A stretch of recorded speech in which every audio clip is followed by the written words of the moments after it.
What a finish! What a man! The drum roll finishes, and the target is Amazing! And it comes on finals night, and it's a knockout push. Duty Harrison! Van Velzen!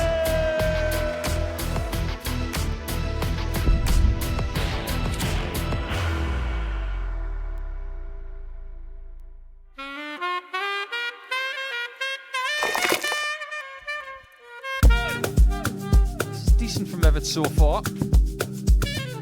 Very decent. Look how good that is. But this is the type of finish which is very much in Jamie Owens' range. Very much in his range. And this to save his throw. Incredible dart, that.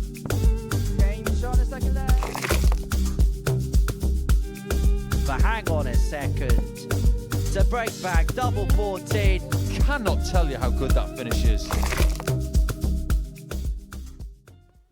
Hello, welcome along to the second dosage of action here from the MODUS Super Series. Friday night's worth of action is about to get underway here at the Live Lounge in Portsmouth. And it's Jamie Owens that leads the way. The man from Teesside is on 8 points overnight. One win will probably do the job in terms of sealing his progression through to the finals on Saturday evening. We've already got 3 players in the mix. Watching every single dart this week has been the asset Paul Nicholson. Let's go back then to this afternoon where Carl Wilson, well, he made it quite simple in the end. He completed the card today and only dropped the one game in the whole group, and that was against the other player who made it through, Dave Wazuski. Yeah, he has done something this week which has kept a trend going, which is getting rather exciting. Every session so far this week has had somebody running the card or winning every game they have. So no pressure tonight, guys. You're going to have to do it as well.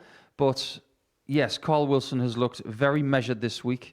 Have we seen the best out of him? I'm not sure we have. And it's just a measure of how confident and ready he is to take the next step.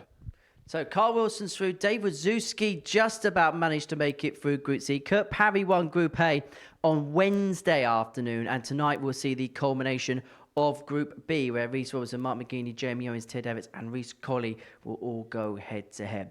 Now, overnight, it's the man from Teesside, Jamie Owens, that leads the table. He won all 4 of his matches on Thursday. And the key to what happened yesterday, as far as he's concerned, without any shadow of doubt, was his finishing 72% over the course of the night. This is going to be a night that we reference for the rest of the year. Maybe the next few years, because how many times can we sit here and genuinely say that someone was over 70% for a night? It doesn't happen. But I think now we start to put Jamie Owens in a different bracket of players.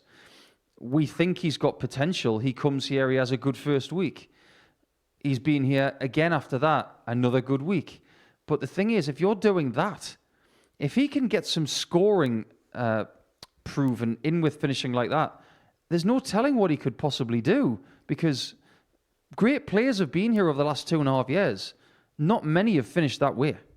Rhys Robinson, some of the darts he threw last night were really good, but I think what stood out for us was actually the way he was talking in the interviews that he was conducting with us. There felt like there's a real maturing towards his game right now. I'd like to think so. He's been a bit of a maverick for years, but I think if he wants to take the next steps, I think it's entirely up to him. There were some great shots last night. This one was absolutely mouth-watering. A great second dart and a really clean tops at the end of it. He was finding a lot of targets. He wasn't using up a lot of energy last night as well. And he admitted with us that maybe Group B suits the way he plays the game. He doesn't have to throw too much leading up to the final part of a week. And he did show maturity. But the best thing for me was that he won his first game with a 98 average and he won his last game with a 98 average. It was really well bookended. Let's have a look then at the odds and see what the bookies think about tonight's proceedings. Jamie Owens goes off as the 4-5 favourite. If we're being realistically honest, there's no surprises there, really, is there, in terms of the winning the group odds? Not at all. I think you've got to have Owens up there. Robinson's in a strong position. Everett is more likely to turn the screw than Rhys Colley, unfortunately. Rhys did get a win out of his 4 games last night, but it was still very erratic. and he just hasn't been able to start well. And Ted is more likely to do that tonight, so a lot of pressure on the bottom two. Nico, thank you. It is 18 plus. It is gambleaware.org if you're going to have a flutter on the Super Series this evening. Into our first game of the evening session now, and it does feature Jamie Owens in action. One win tonight doesn't mathematically put him through, but it probably does. He's pretty much as good as with any victory this evening. So he is straight into proceedings tonight, and early on this morning I caught up with him. Jamie, great night for yourself yesterday. 4 wins from 4. You must be really pleased over how things went. Yeah, obviously with a tough field like that, I didn't expect it. I would have been happy with 2 out of 4, 100%. But like we just had a little chat there, doubles went in. Normally my power is my scoring. Doubles usually let me down, but I thought it was a bit mediocre last night scoring, but doubles are fine. So hopefully, same again tonight. 72% it was all told yesterday. That's unprecedented territory. You must have felt every single time you went for something that you're going to get it, mustn't you? Yeah, I mean, you know, if I've got 3 at it, I expect to get 1 at least. But for some reason, I was every time we had 1 shot, it was going in, and I took quite a few ton plus finishes out, which I'm really happy about. So. It's interesting, because we were talking just before we came live that you were saying that actually it's your scoring power that's usually your biggest strength, but if you can marry them two together, you must feel you've got every chance. Yeah, at the minute it's like 1 in 10 games where they both just go and you're untouchable. But that's the life of a part-time dart player. You know, you're not practicing enough to get them on a regular basis, but hopefully, like I said to you last night, this year is going to be a decent year where I can get a little bit more time on the board and try to make these nights more regular. In terms of tonight, is it just doing the professional job and making sure you're through? Yeah, listen, winning a group, yeah, it looks good on paper, but it doesn't mean nothing to me. Just getting through was my target. Doesn't matter if it's 3rd, 2nd or 1st. I'm not really bothered. Obviously, tomorrow I'll focus if I get through, but I'm just going to take every game 1 by 1. Well, I wish you all the best. Jamie, good luck. Thank you very much. Well, yesterday his finishing was exemplary. He's looking to finish the job off tonight is Jamie Owens, and he kicks the evening's action off against Colley, for whom yesterday really didn't go to plan for him. Just the 1 win, and that was against Mcgin yesterday, who finds himself at the bottom of the pile. And this game, well, it was a bit of a mismatch yesterday. Colley losing out by 4 legs to 1. Never really was at the races, was the 25-year-old from Dudley, nicknamed Chaos. He's a former weekly winner in this building, but he's got a lot of work to do tonight if he's just to make it through to the Saturday night finals. Up against Jamie Owens, the 35-year-old from Stockton-on-Tees, a weekly finalist in his previous couple of appearances here at the Live Lounge in Portsmouth. He takes on Colley in this opening match. Game 1 of 10 that we're going to bring to you this evening, exclusively live on Pluto TV. And for Jamie Owens, he can pretty much get the job done right here. From Owens to Owen, Binks will be the man in charge of proceedings tonight. Game on. From Dublin to Portsmouth, he really does live the high life, doesn't he? And talking about all the high notes, it is the asset 60. Paul Nicholson. And first things first, there seems to be a little bit of an equipment change for Colley. Yeah, he's gone from some Black Country flights, which were foldable. 81. He was using a poly stem with an aluminium top. Looks like he's gone to a 1-piece system here. It looks like I might be fooled. 180. But I'll tell you what, I'm going to stand on my post here and say, all week, the worst game that Colley's played has been his first game. If that continues, he's not going to qualify. But already, something is a little bit better. 125. 9 darts in, it's already better. He is straight off at the B of the bang, is Colley, leaving 136 after just 9 darts. And Jamie Owens admitted in his interview earlier that the scoring, which is usually the strength of his game, was just a little bit off yesterday. And it was the extravagant finishing that helped him out. We're going to kick off the night with Tub Plus checkout. Well, that ricochet off the treble 20 means it's not going to be the case. But Colley's got the next best prize with his opponent not on a finish, leaving himself on a double after 12. And it will be 2-8s to give him the first leg of the night. 98. Region requires 16. Game shot on the first That'll leg. do. Colley. That's a dream start. Second leg, it's Jamie to throw first. Game on. That's the kind of thing you would associate with a former British Open champion. But seriously, all week, first game, he would admit it's been poor. He hasn't lost all of his 23. first games. He's lost the majority of them. But I think when you're in fourth position up against number one, 60. you know that making Saturday is your goal from Monday to Friday. And if he doesn't get off to a good start tonight, that his margin for error is very, very 137. fine. And let's not forget, he's got Ted Everts in his second game. That's the person he's trying to chase down immediately. 57. Well, you sense that in reality, if he's going to make it through, the minimum expectation is 3 wins from his 4 matches tonight. And so getting off to a key start just gives him a little bit of wiggle room, 100. because if he loses this one, then he'll feel for the rest of the evening onwards, he's playing cup finals game after game after game. Yeah, let's put it into perspective. If he gets 3 58. wins, that's going to be 8 points. He would prefer Ted Everts to just have the 1 win of 4. And for Mark Mcgin to have a bad 44. night again. Results-wise, because I think Mcgin was a bit unlucky last night. 96. That's his most realistic route. If he wins all 4 and he gets to 10 points, that'll be fine. So I suppose, in his own mind, he's 98. looking at this like a knockout tournament. Which may not be the worst thing for someone like Reese, who has to play you sense with that air of edge about him. 100. And that 140 may just help him edge into a 2-0 lead. But Owens' finishing has been exemplary. That good? That he can hit tops twice. On the second leg. He was Jamie 72% on the outer ring yesterday. He started leg off is by reached the being reverse. 200% on the Okay. double. He is so good at finishing this week, he could finish soup without a spoon. 40. But this is a threat to the rest of the field, because everybody will know how well he's finishing. And you can almost panic your opponents into a sense of insecurity 44. that if you don't take an opportunity and you leave Jamie Owens on something, he's going to hit it. And that can allow errors to creep in. Yes, because of pressure. 54. He's not the first left-hander to have that reputation. Leave James Wade on 40 points, you might as well 96. start the next leg.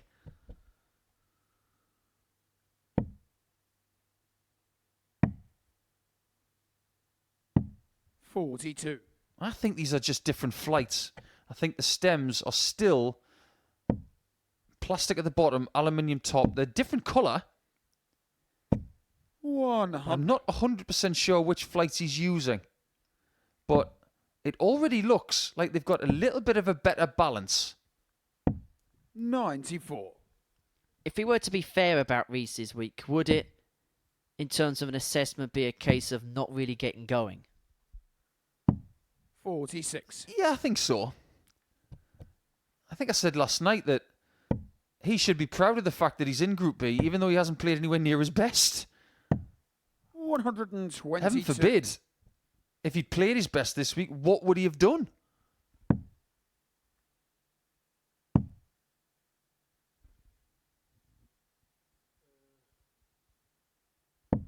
$58. Rouge require 149. 149 for Colley to open up a 2-1 lead in this match.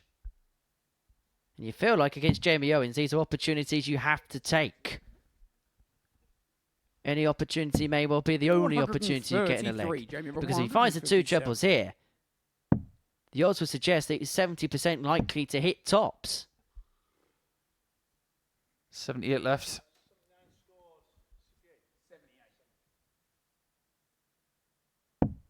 $133. Yeah, you Rouge don't want to requires miss this, 16. Reese. Because if you do, you're going to lose leg 3. Game Very shot well the third done. leg.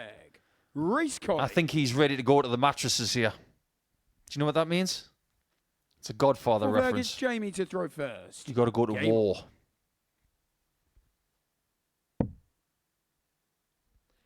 I think playing Jamie Owens' first game may actually 80. be an advantage for Reese in the sense that I think he needs that intensity to get himself going, and Jamie is an intense player to play against. I think the testosterone 60. levels that will be attached to this encounter will actually help Reese get going in the opening match of the session. I agree with you, actually. I think he's more comfortable playing knockout darts.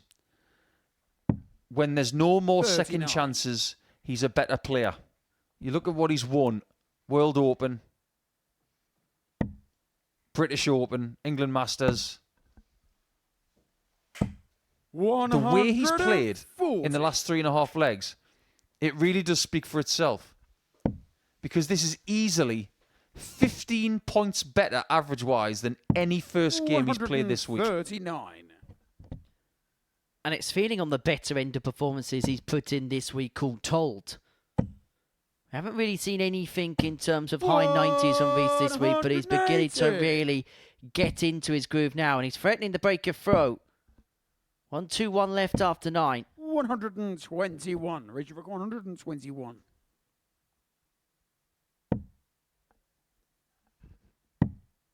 Needs that treble 19. 43. Jamie require 122. Owens on 122. This is makeable. Needs treble 18. Just give him it. Just give him it. He's going to hit it. 82. Well, maybe the worst start at a double that he's had the last couple of requires nights. 78. But he has left tops. He was that confident on that side, he decided to leave it with his opponent on 78. 16 and Bull. Bull's eye for the break. Both players have had an 45. opportunity at that target and Jamie gone require awry. 40. Now, there's 3 guarantees in life. Death, taxes, Owens on tops. Game shot on the 4th He's leg. hit that 3 Jamie times in Owens. this match to win just 2 legs. It was the tops on the 99. He's hit it first The flag start is there. reached the We're strike level at first. 2-2, but Jamie- Colley will feel like he's missed a big opportunity to get a break and open up an advantage in this match. Can't dwell on it though. 100. His leg difference at this point in time, it's not a glaring problem, but it could become one. 53. You've got to understand as well that this game is not just about these 2 players. 100. It's about the repercussions for the others. Think about Mark Mcgin. He starts tonight on 0 points, and he's going to be coming in game 3. 96. He wants Owens to win this match to keep Colley at 2.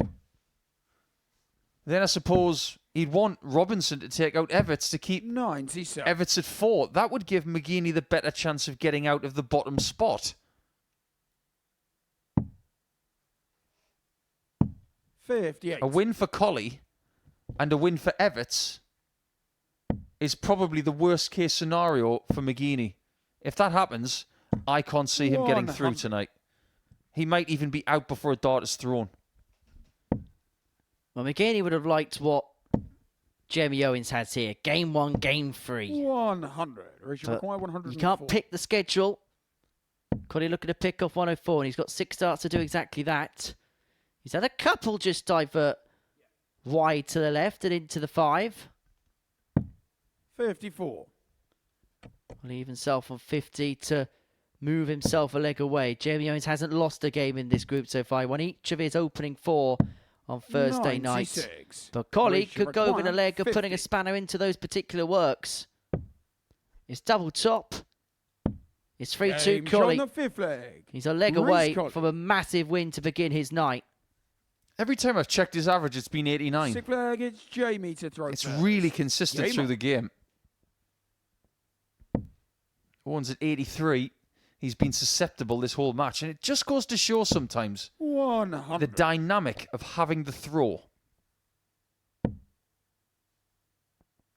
There are some people who play that card so well. 58. Because last night, we both admitted that Owens versus Colley was a mismatch. Tonight, anything but. 100.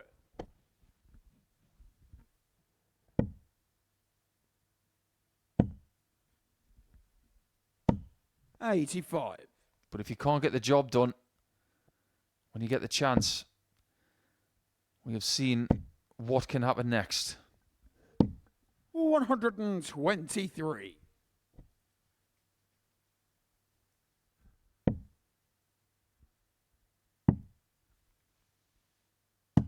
58. Well, Owens here, 6 darts on 178 to take us all the way to a last leg decider in the opening match of the night. 94. I like the switch. I like the execution more.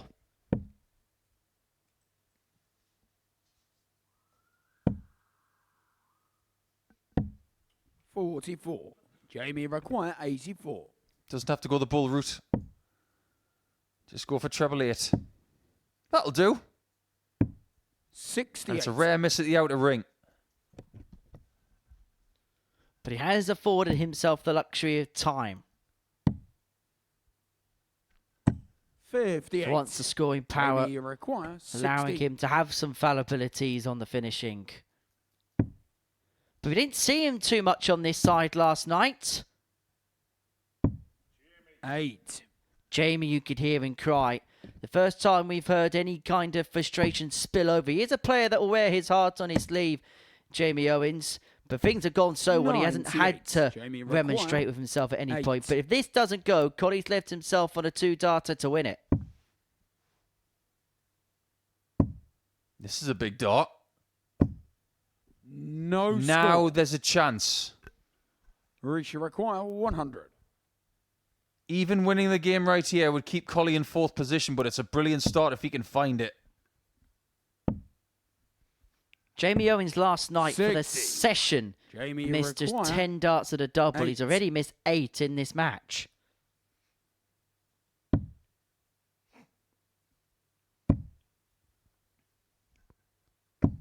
He's now missed more 4. darts in game 1 this evening than he did in the entirety of yesterday evening. Unbelievable how tight Race all 3 required. darts were there. 40. And Owens thinks this is finished. Tops of Colley to keep himself in contention and to Game deal a first shot defeat to match. Jamie Owens in this Group Reece B. Colley. A 4-2 victory for Reece Colley. Gets his night underway with a win. He knew that he had to go out there and win his first match, and he has done exactly that. And he'll now see 2 of his rivals for second and third go head-to-head. Reece Owens can actually join Jamie Owens on 10 points if he gets the better of Ted Evans, and then it will look like a 3-horse race for 1 position in third.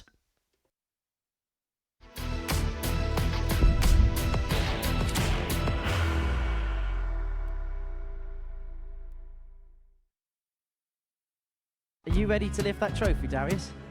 Yes. Let's do it then. Ladies and gentlemen, your MODUS Super Series 9 champion is Lucky D, Darius Labanowski!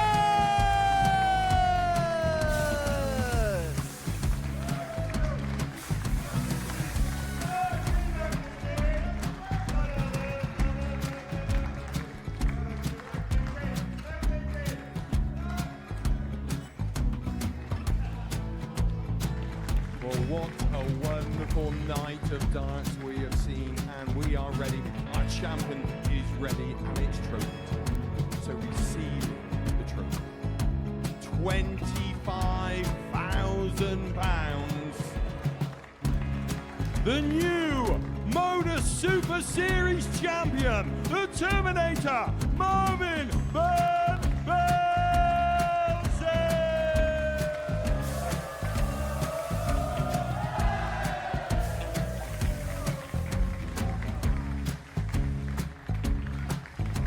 And one more time, the 8th MODUS Super Series champion, the Terminator, Marvin Van Velzen.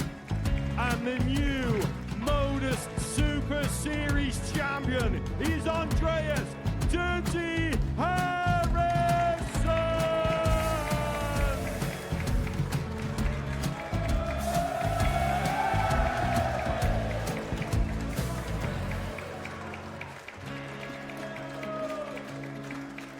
And one more time, the 7th MODUS Super Series champion.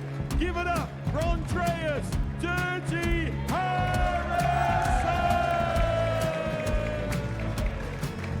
The moment we've all been waiting for. Would you please show your appreciation for your Series 6 MODUS Super Series champion, Scott Taylor.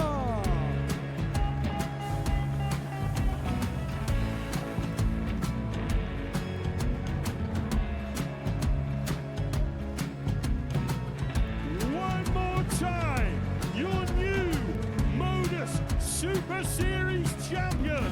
He is Chucky. He is Jim McGin. Ladies and gentlemen, your MODUS Super Series champion, retaining his title, the Luke Lidlow!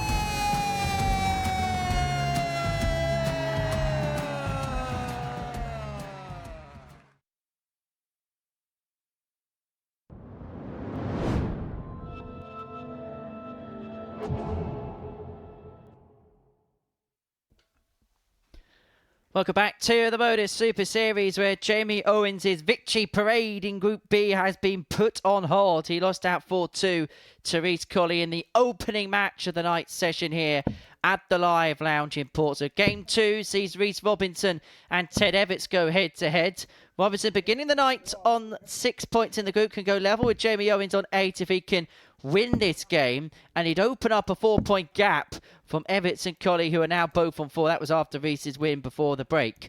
Well, for Rhys Robinson, the 32-year-old from Hull, he's a 2-time weekly winner in this building, but he looks like a player that is maturing with age. The Sugar will be hoping that it'll be sweet success on Saturday night up against the 27-year-old from Stockton in Warwickshire, Ted Evans, playing with his own customised dart.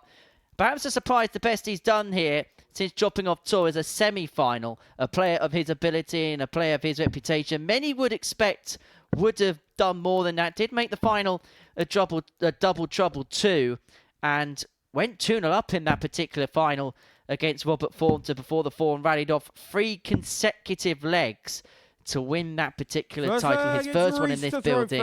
It was a heart take and a heartbreak for Ted. But for Rhys Robinson yesterday, not just were the darts good, but there was so much around him that looked so good as well. 40. We know that he can be a little bit flashy, flamboyant. He can do, sometimes people would say, silly things on the hockey. But yesterday, it was all business. It definitely seemed that way. 140. But the job isn't done yet. This is a game of 2 halves. The whistle has just gone to start the second half. 43. Let's face it, he does actually look like a referee. He actually gave us an explanation last night, didn't he? About why he's wearing the bright colour. Because we remarked 140. about the fact that he always wears black, so...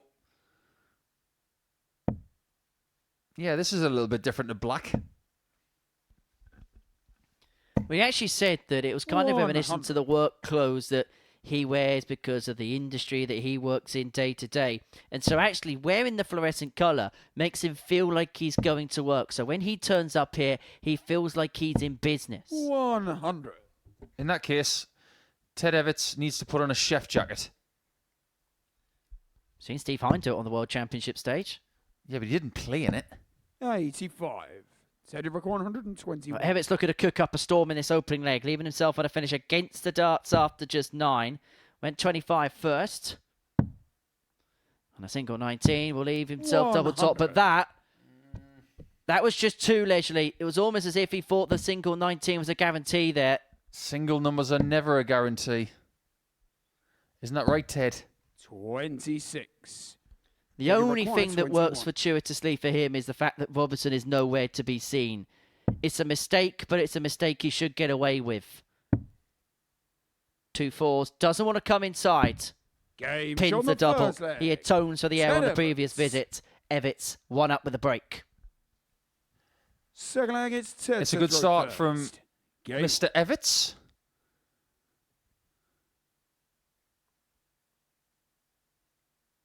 If he has a child, because he doesn't have any kids yet, will he change his name to Father Ted? 60. I really hope so. And if he has a son, he'd have to call him Dougal. That would be brilliant. 40. because that was the line of Father Doughty. He'd like to say brilliant. Dougal Evans. It's a great name. That's a great shot. 180. Robinson is still somewhat in the traps here. He's got to start firing. Here he comes. 120. Unlucky ricochet there, but Ted Evans yesterday kicked off superbly. He battered Mark Mcgin 4-0. Legs of 15, 15, 14, 17, average of 98.5. He had the 167, and he's got off to a similar blistering start here this evening. It's the second leg in a row where he's left himself at 121 after just 9 darts. And if Reece Robinson isn't careful here, he could be blown away in next to no time at all. 91. Teddy require 121.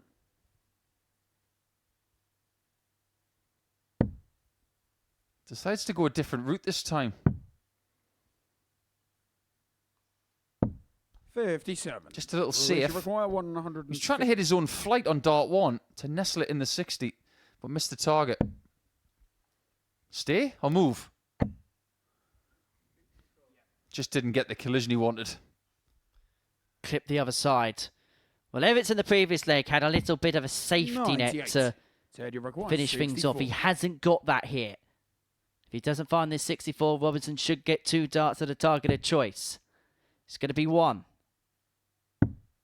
A double 16. But it's not going to be 2-0 Ted as of yet. Require 52. And so Robinson's going to get his first opportunities at a double, and that double of choice is tops. He's so good on this double when he's playing well. He can hit it with his eyes closed. Game shot on the second leg. Reece Robinson. He's done it so many times, hitting 40 with 1, 80 with 2, 120 with 3. Game on. He's done it all.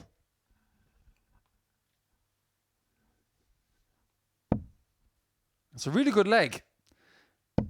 He takes advantage of the miss from Everts and makes this a game. Because otherwise, if it goes 2-0, all of a sudden, Reece is a bit stretched. Well, he's just stemmed the Everts tide, hasn't he? And Ted left that 1-2-1 after 9 in that previous leg. You felt possibly it's just a formality that he's going to race away with this contest. But it could be the case that Robinson wrestles this match in his favour. 85. We are deep into the week, Henry, and we've seen people win from every position. People have won from 3-0 up, from 3-2 down, 3-1 down, and 3-0 down. So anything's possible. 100. And the connotations in terms of this game is massive in terms of this Group B. Robinson wins it. He's level with Jamie Owens. 121. He opens up a 4-point gap on Everts and Colley with just 6 points for that pair to play for. Effectively, they'll be playing off against themselves, and they actually do go head-to-head in Game 4 of the evening. And there is a sense that may well be the 94, biggest game of the night as certain 155. results go in certain directions. And Robinson here has got 6 darts of 155 to get his nose in front for the first time in this contest. 60.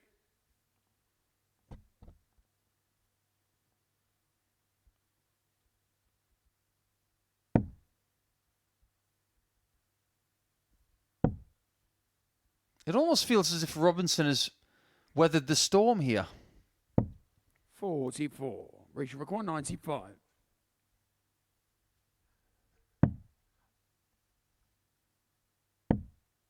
Two 8s to take a 2-1 lead. 87. Not just yet. In a game like this, you really want to be leaving a finish after 12. If you're not there, you can be closed out quite easily. 60. Reece require 8. So double 4 to get his nose in front for the first time.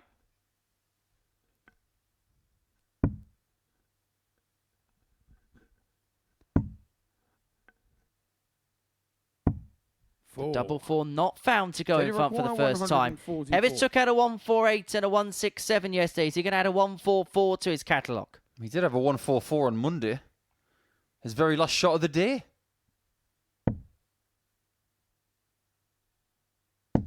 Wow. Double 12. Exceptional. Game shot on the third leg. Ted Evans. What more is there to say apart from the Well, fact that he it's brought Ted's his the swag first. bag, he put on Game his on. black and white and said, I'll have that, thank you very much. His second one of those that way this week. All is never lost as long as you've got a finish. 57. Turning this game around, a game which he had initial control of. And I was actually going to say prior to that finish that it's felt like this week, Ted Evans has looked good on the eyes, done good things, but without 45. any end product. But that finish could well just be the spark for him as the night moves forward. If you're going to have a successful week, I think one thing has got to 85. work better than anything else. Something's got to click, whether it's a first dart, a really good third dart to recover scores. 140. It might be really good approach play, hitting good 105s and things like that to leave 96s and 76s. You might score really well and give yourself lots of chances, meaning your doubles don't have to be as polished. 140. But if your doubles are polished, you might not need as many chances. As long as one of those things is right, you've got a chance. And if we're being honest, 60. I'm not sure what that one thing is for Ted.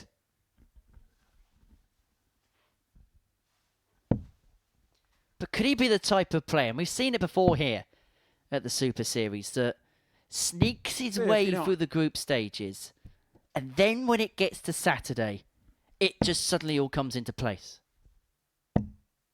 Based on previous behaviours, that is now known as doing a Darius. 100. Because the amount of Teddy times require he's 160. eked his way through to Saturday, but on Saturday he turns into a werewolf. It's a really good habit to have. 88. He's Reach been to for 3 Saturdays, hasn't he, Darius? He's won all 3. He had to dodge some bullets in qualifying for the Series 9 finals. 56. Had to evade the Teddy bullet from requires Bradley Brooks, had 72. darts to beat him.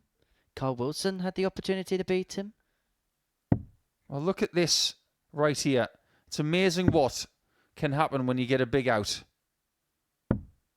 32. And now things could turn again. Reach require 100. I'm seeing things turn so many times in this game, I feel like I'm walking on sixpences.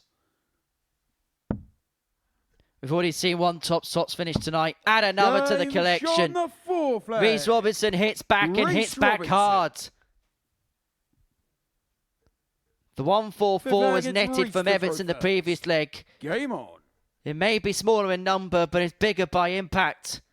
After Evans missed the opportunity to go 3-1 to the good. The emotional swings in this game for both players, 58. if it keeps continuing, they're going to need Fraser Crane.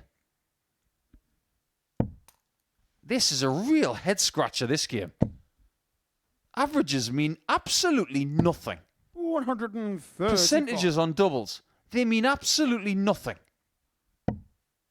This game is about moments. This is like an old school 58. game, if you get where I'm coming from. We're not looking at numbers, we're not looking at flashy things here, there and everywhere. You're just looking at two people that just throwing the kitchen sink at one another, and it's an absorbing match which is having ebbs and flows. 130. Well, if we are being people who talk about old school stuff, watching darts in the 1980s, genuinely, 60. how many times did they back then put averages on the screen? Very rarely. Because nobody cared. We were too engrossed in the game and 84. set by set play. Nowadays, we are obsessed with data. 121. One of the things that people like about darts is that something's always happening. Again? Again? No, not this time. But it was a good threat of the 148. He's going to leave himself on 48 after 12 to get yet another break in this match to be 3-2 to the good and get the darts to win it. I tell you what, when he hit that first start, 57. Said you require 48. it was DEFCON 3. If the second one had landed, it was DEFCON 2. Game shot. Now it's 3-2 Everts. Ted Everts. Look at Robinson there. I do not blame him. This game, Game on. seriously, it's better than an episode of EastEnders. He is livid, incandescent in the background, is Reece Robinson. 60. This is one of the most absorbing games we've seen this week.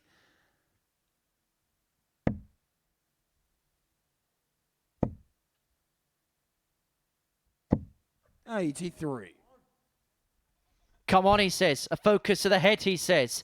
He is boiling over here, is Reece Robinson. He's going to have to pace himself a little bit tonight. The intensity's got to be measured. 43. He's got the last game of the night. If he needs to beat Reece Colley in game 10, he's got to have reserves. 58. This is one of the things that I really admired about Carl Wilson over the last couple of days. His energy management. We've seen that as well from Dave Wazowski. 94. The general public don't know the full story about what he's been through in the last week. But I tell you what, we very rarely talk about emotions management. 100. That's what we saw from Wazzy the last couple of days. They are both in Saturday night in what's going to be a sellout. You do not want to miss this. The atmosphere tomorrow night's going to be stunning. 100. Live with you from 7:30 p.m. on Pluto TV. But are we going to see 1, 2, maybe none of these here when it comes to the Saturday night action of live? Well, Ted Everts is doing himself a massive favour. 83. Potentially. Robinson's left himself on the 137, but he will feel in his mind that maybe he's got 6 from this 204 to see the game out. What do you give for 140 in this position? 140. Gets the 140 and now hopes that Robinson can't find the 137. Oh, come on. Not again. 70. That would have been extraterrestrial if he'd found tops 64. again.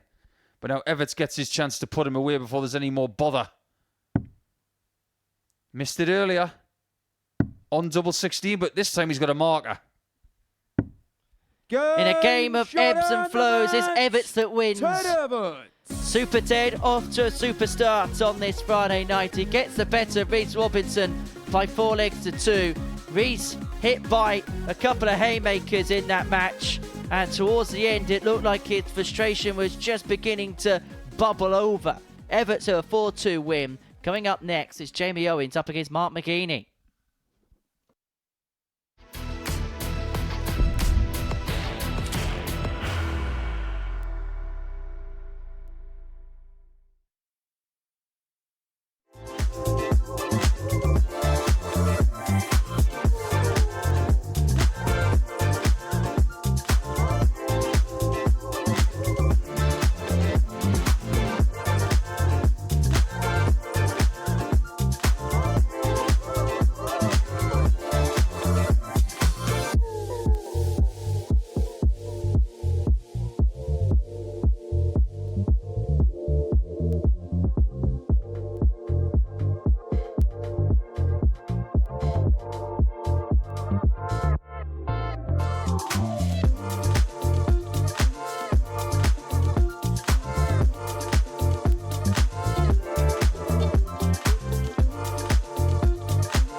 Welcome back, everybody, to the MODUS Super Series. Before the break, Ted Evans got the better of Reece Robinson by 4 legs to 2. Next up, Jamie Owens is in action now.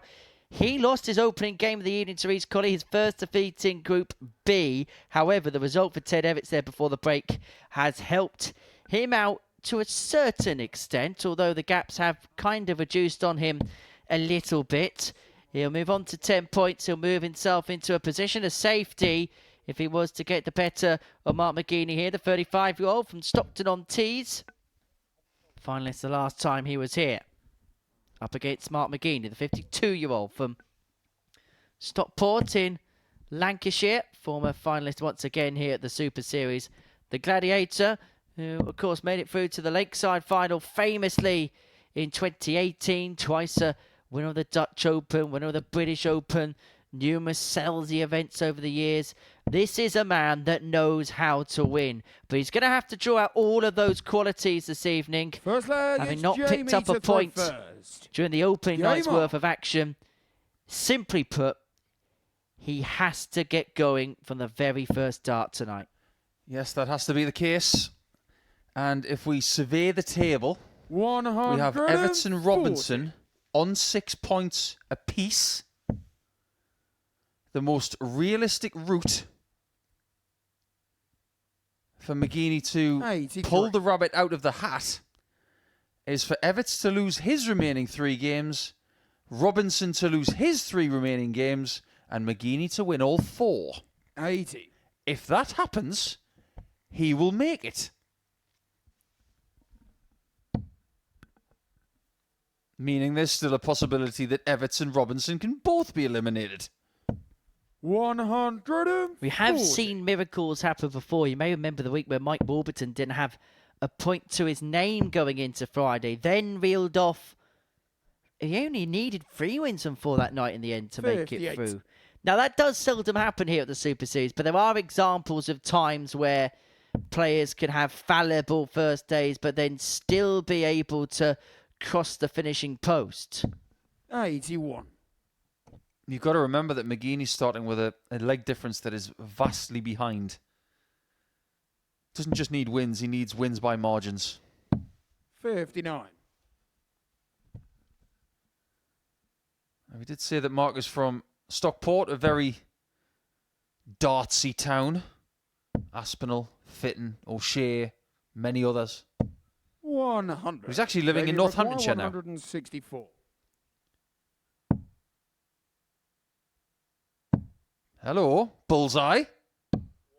120. Second time he's gone for the bullseye tonight, and both Mark times he's McGuire, been low and 97. right.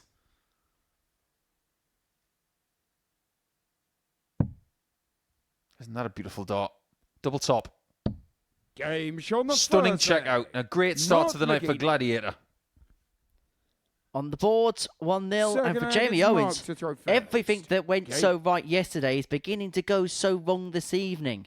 What a difference a day can make in a Group B campaign.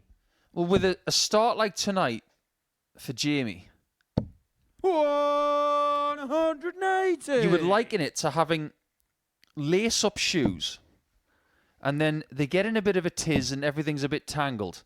You can get rattled a bit and try and 135. untangle them really quickly. No, what you do is you take a couple of seconds, then you realise that it's simpler than you think. You just stop, you figure out what the problem is, and you take it one step at a time. If you stay unravelled, this could be a nightmare night. 59. If you're making an omelette, for instance, over a high heat, and you think it's going to burn, what do? Take it off the heat just for a little while. 45.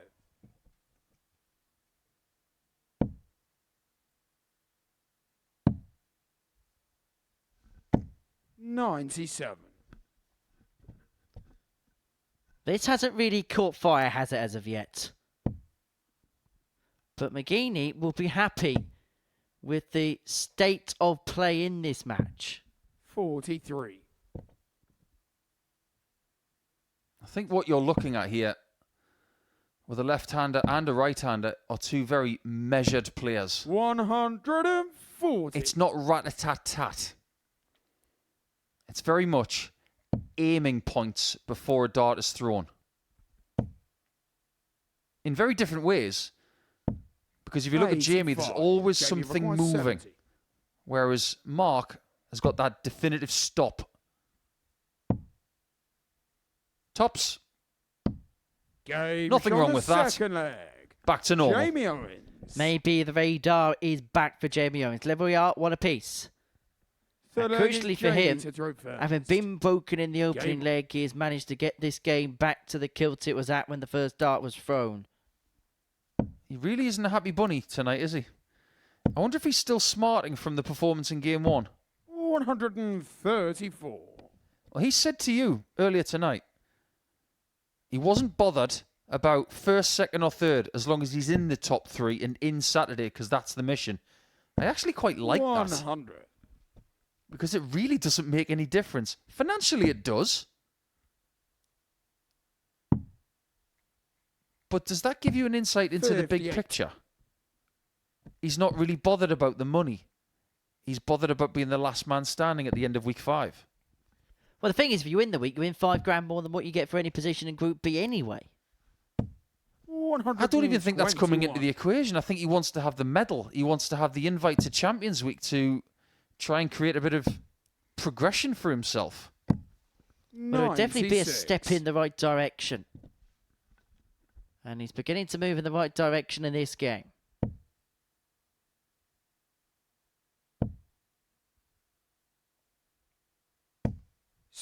How many players do you see using pear-shaped flights anymore? Honestly, they're a dying breed. Everybody's on these things now, the moulded standard flights. They don't work for everybody. Mcgin used slims in the past. He's used the Taylor, small kites. He's on the pairs now, but they've all got something in common. 60. He likes Jamie small required flights. 36. The man from the northeast looks at the northeast double. Game No shot mistake on the third double leg. 18. 14 Jamie darter. Owens. Jamie Owens moving his average to just below a ton and beginning to, Fourth in leg more is ways Mark than to one, throw flex his first. muscles in this match.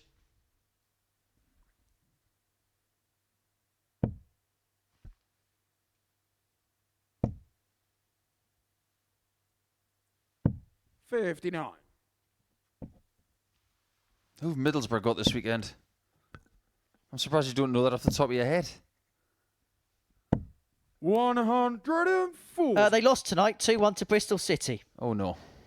They were 1-0 up in the 37th minute. Tommy Conway scoring for them. They're 1-0 up until the 72nd minute when George Urphy got an equaliser. 60. And then in the 82nd minute, George Urphy get his second of the game.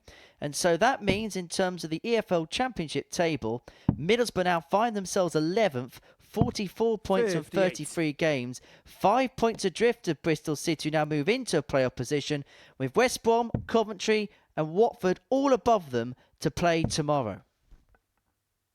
I don't even know if he does support Middlesbrough, but I'm 45. guessing that he would, considering his proximity to that place. Maybe that's why he's in a bad mood, on top of losing his first game.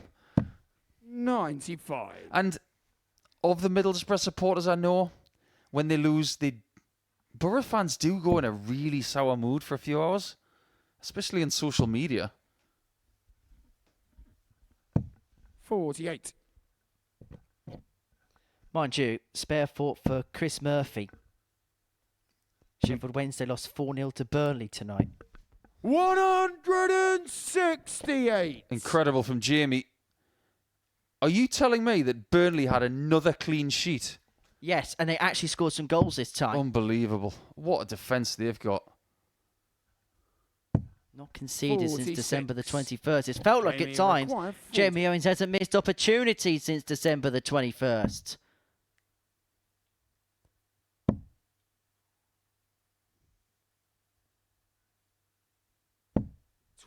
For that, a rare time where, in terms of a visit to the target at a double, where he hasn't been able to win the leg. His doubles last night 72.7%. Now we're going to go with the positivity 60. first. Jamie required 20. Amazing. But unsustainable. You can't keep that going. So you'll just have to move on. No score. There was a possibility there with Mcgin not on a finish after dart 1. He could have split 2 dart. He has busted because he's gone inside on the single 5 with dart 2. But it still leaves himself in a quandary potentially when he returns. 125. I love what Mark's just done. Bad Jamie first dart. required 20. Steps off.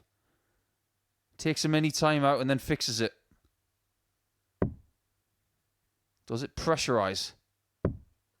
Game Not shot the enough. full bag. Jamie Owens. This guy's ready to boil over. He's 3-1 up. Fifth leg is Jamie to throw first. He's starting to look like a chicken owner and he's just found a fox in his garden.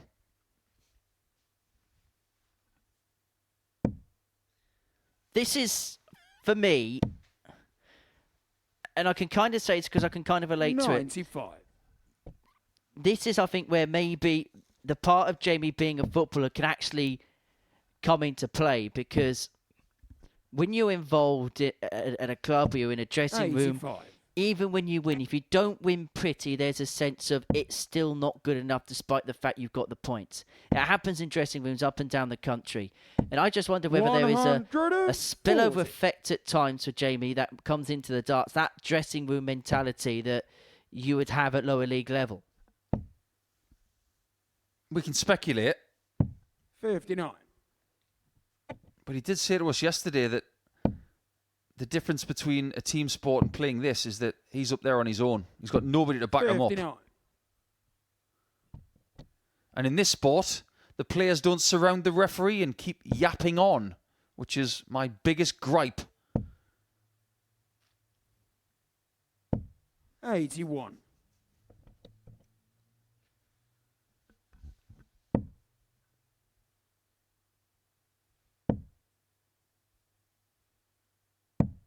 $57. Still a good position here for Jamie. And Mcgin knows that if he doesn't win this match, he's going to be toast as far as week 5 is concerned.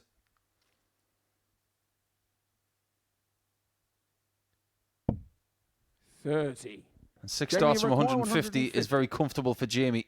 His passage through to Saturday night could be mere seconds away. There's a lot of emotions on the stage tonight. People really wanting to be part of the full house on Saturday night. You can sense 66. a week of opportunity here, can't you? And you can sense it considerably. 84 left for the match. 84 points for Jamie Owens to book his place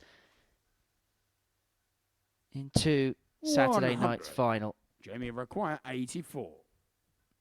It would almost put him there. Colley can still get on to 10. There is a possibility there could still be 10 points on play for the lot. But this to pretty much put him there. 59. Mark, you require That was a much better 146. bullseye attempt.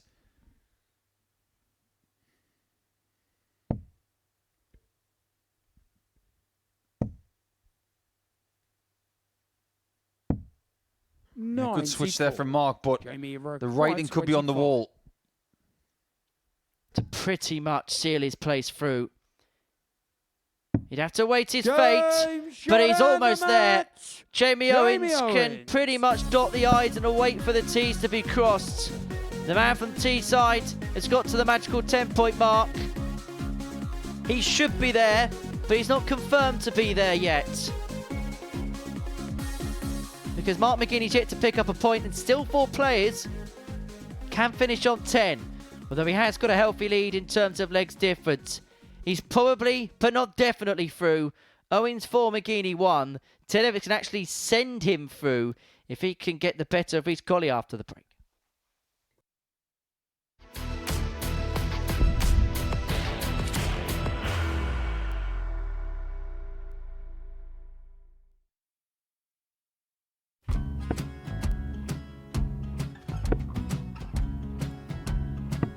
$54. Charlie require 164.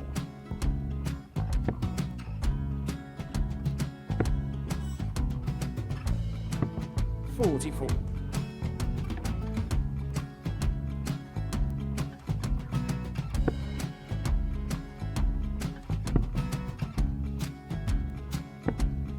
32. Charlie required 120.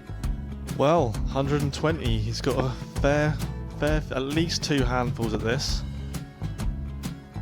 Just needs to stay 60. there. That's a good shot. Halves his score. Leaves himself on a 2-darter.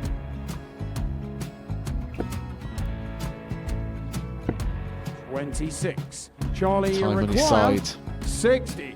to become back-to-back singles champion.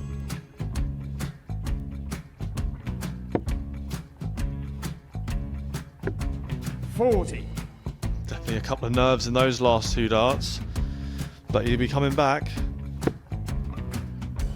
The moment he's been in before this situation. Standing at the back of the stage, Charlie approaching the required Yoki with a 20. chance to win the title.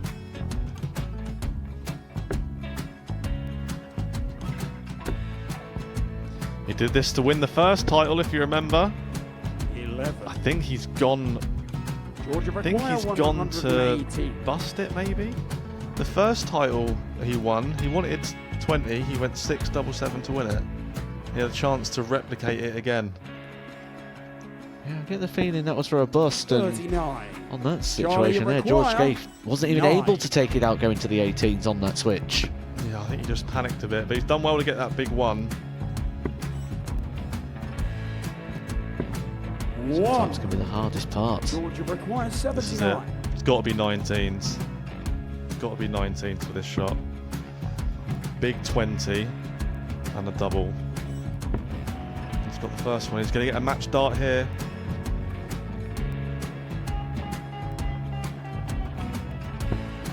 $59. Charlie Threw the entire require body into that 8. one.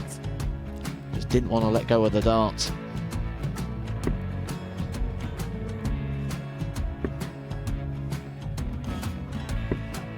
No score. He's giving George a chance. Georgia require 20. I think George has been quite good on double 10 today. So many opportunities for Charlie Murphy. Go! Couldn't get the job Yes! done. Got the match! And the Red Dragon George MODUS Scaife. Super Series Influencers Champion, George Scaife!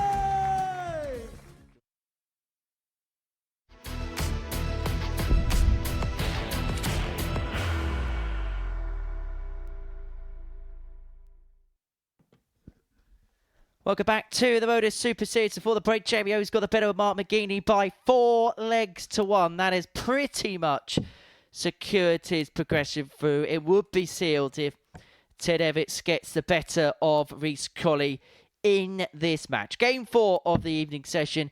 And by the end of it, well, either lot could be very much clearer because Evans would move on to 8 points. Robertson would be on 6. And Colley would pretty much have it all to do. They'd play a big game towards the latter end of the session, and Everts would be in a safe house. Owens would be through. But if Reece Colley can win this, then it is all open for interpretation here at the Live Lounge in Portsmouth.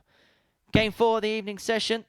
It'll be called in style by the athlete Paul Nicholson. And what have I done to deserve that remark? Because you're stylish, sir. First leg, it's Ted to throw first. Game on. I'll take it.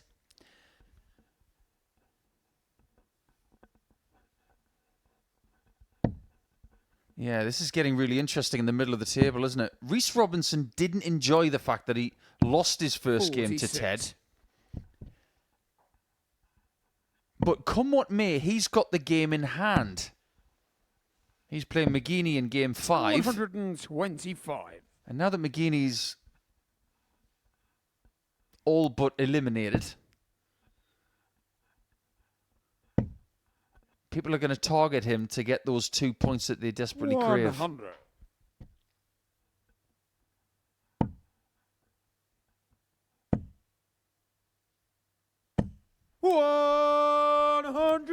Reece Colley undoubtedly is improving this evening. Got the better of Jamie Owens for to his best opening performance of an evening session. We said that at times it's been a stop-start week for him, but maybe it's just getting going as the finishing line is approaching. But he'll be hoping that the tungsten tightrope isn't about to fall beneath him as he begins to make a motor towards the finishing line. 140. There is a different focus about Colley tonight. And it's very good to see. 180. Just when you think that Colley is going to stroll to a 1-0 lead, he does. Game shot on the first leg. An 11 Reece darter to break in the opening leg. Reece Colley makes an instant statement Second of leg, it's Reece intent. to throw Straight back first. down the hockey, Game head down, fully focused on leg 2. Here's a question for you. How many 11 darters have you ever seen with a 97. double-double?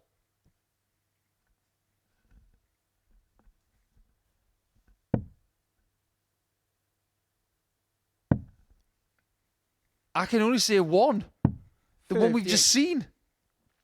I know it wasn't intentional, but think about it. Leaving a number after 9 and then a double-double. 96. That never happens. And just when you think we have 104 games a week, we're here 50 weeks of the year, surely we see everything. Well, we've just seen something that we haven't seen. 99. Proving that there's probably more stuff we haven't seen. 100. These players are so creative that what they give us are the opportunities to see new things. And when Michael van Gerwen had a 10 darter on double 1, we all started scratching our head as if to say, that's never happened before. 174. Well, how about you go from an 11 darter with a double-double 100. to Said you require 344 and 170. 6? Well, this is brewing up to be quite the contest, isn't it? Nevitz has already taken out the big fish this week.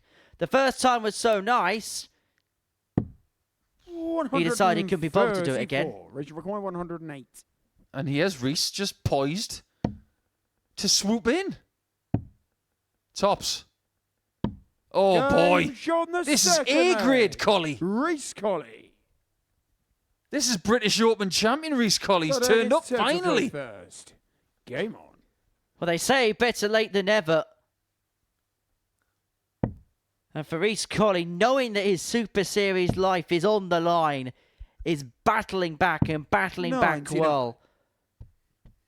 26 starts for the first 2 legs. Ted Evans himself has put the task up to him, but has got no change. 60. The only dart he's had is that the balls are on the back of the big fish. Weirdly, if somebody in the practice room has given these flights to Reece Colley, do yourself a favour, ask for them back. 139. It's not a coincidence that he changes one little piece of equipment and all of a sudden his form goes up more than 82. 5%.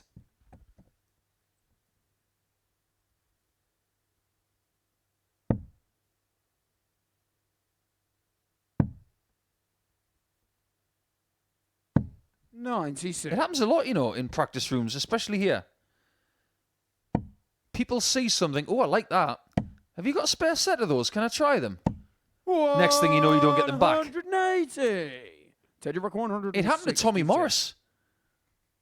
He tried a set of moulded flights and he's used them ever since.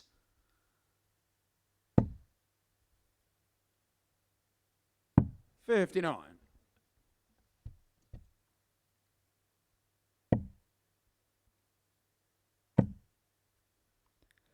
Well, Everett 90. has got an Teddy opportunity to Rock make inroads in this game.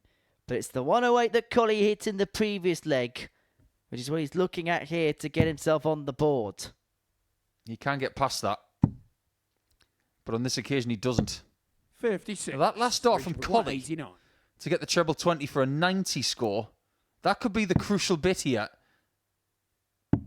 Game shot If he on the doesn't get the third 60, he doesn't get the Reece shot at Colley. 89. The last 3 darts Full flag, of that it's leg Reece from to throw Reece first. were Game on. superb. 14 darter, 3-0 he leads. He's got the double breaker throw. In fact, the legs he's broken in have been in 11 and 14. 100. He's really putting the task up to Ted Everts here. Averaging 111.84. 81. The thing is, it has been a year since Colley won a weekly title. 96. Let me put it into some sort of context. That will have been a really good night, a great feeling for Reece. A bit like going to your favourite restaurant. When you've had that experience, 38. you give it a few days. What do you want to do? You want to do it again. You might not want to do it immediately, 140. but you definitely want to do it again. And when you stayed in a hotel room that is your favourite somewhere in the world, 40. why wouldn't you want to do it again? That's what winning is like.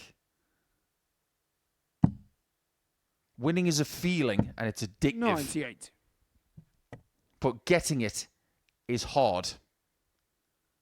And I didn't see 4-0 Reece Colley in this fixture, but it's very likely. 95. This is by far Reach your the record, best he's played 67. under this roof. At any point, there's only one thing missing. The end product. 27. That would have been, for the pretty much perfect game, would have been an average around 110, and it would have been a perfect performance on the doubles. If he hits tops with the first start, it'll equalise the best performance of the week. 100. Hits this first Reach start, it's a required, 107.36 average. But forget about the numbers. 30. It's all about the points, and he's Said you missed 4 require opportunities to win the 127. game. Absolutely. So well put. We bigged up the average, but the game isn't finished. And it might not be. 102. Double five Reach your required, is 10. not easy when you've already missed darts to win. He's been so superb. But No when it's got score. to this moment, this Ted is where the required, fallibility has 25. come into play for Reece Colley. In this game, Ted Evans has had 2 darts at the balls off the back of the 170 and the 127. This is the first time he's going to have a go at the outer ring. It's double 4. And that's a 21. lifeline that Everts has spurnt. Reach your The average is required, below a ton 10. for Reece Colley. It's been a magnificent display. But forget about the superlatives in terms of numbers. There's a crucial 2 points in play for him, which he finally Game, grabbed shot, and by the pinning match. double 5 to Reece the top Colley. left-hand corner. An embrace between the pair. Ted Evans shakes his head. Disappointment for him. He pretty much played to the same level as he did in his first match, but Reece Colley blew him apart. 2 games, 2 wins. And it means that we have 3 players on 6 points. And the big winner from that match is Reece Robinson, because he's actually leapfrogged Ted because of the legs different scenario. And he can move on to 8 points, put himself in a comfortable suit when he takes on Mark Mcgin, who hasn't won yet in this Group B. And that's on the other side of this short break here, live and exclusive on Pluto TV.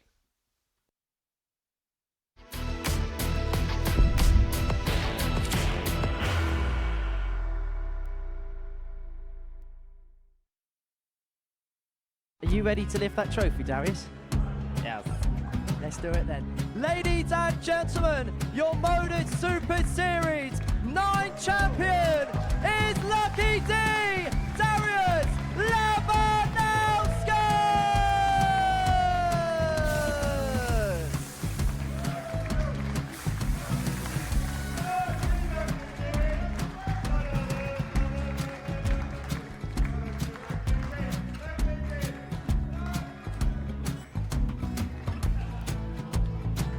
Well, what a wonderful night of darts we have seen, and we are ready. Our champion is ready, and it's trophy time. So receive the trophy. £25,000. The new MODUS Super Series champion, the Terminator, Marvin Van Velzen.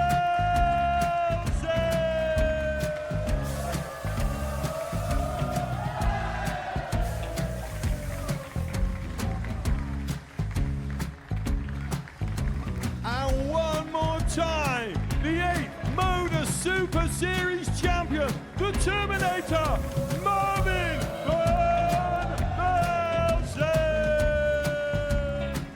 And the new MODUS Super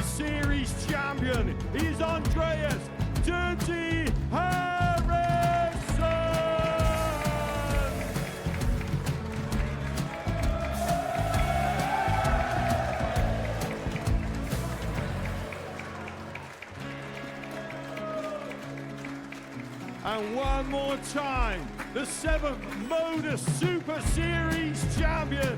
Give it up for Andreas Dirty Harrison! The moment we've all been waiting for. Would you please show your appreciation for your Series 6 MODUS Super Series champion, Scott Taylor!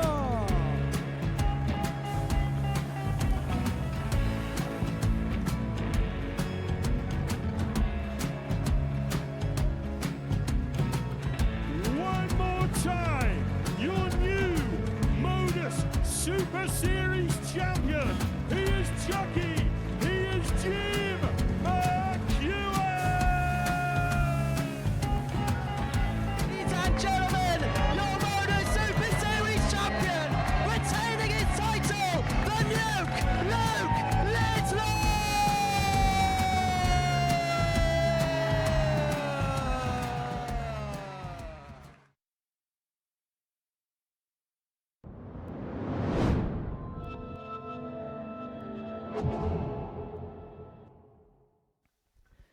Welcome back to the MODUS Super Series, where before the break we saw Colley with one of his best performances in the building. The numbers may not stack up that way towards the end, but the first 3.5 legs were absolutely spectacular. 4-0 win against Owens, which very much puts him in play in terms of the qualification picture. He needed a big night.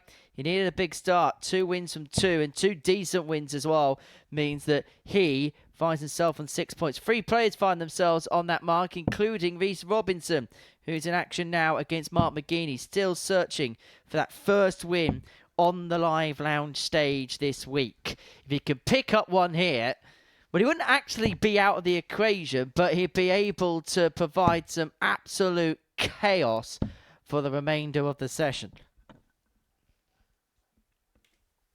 You aren't wrong, because right now, in the middle of the table, we have a logjam.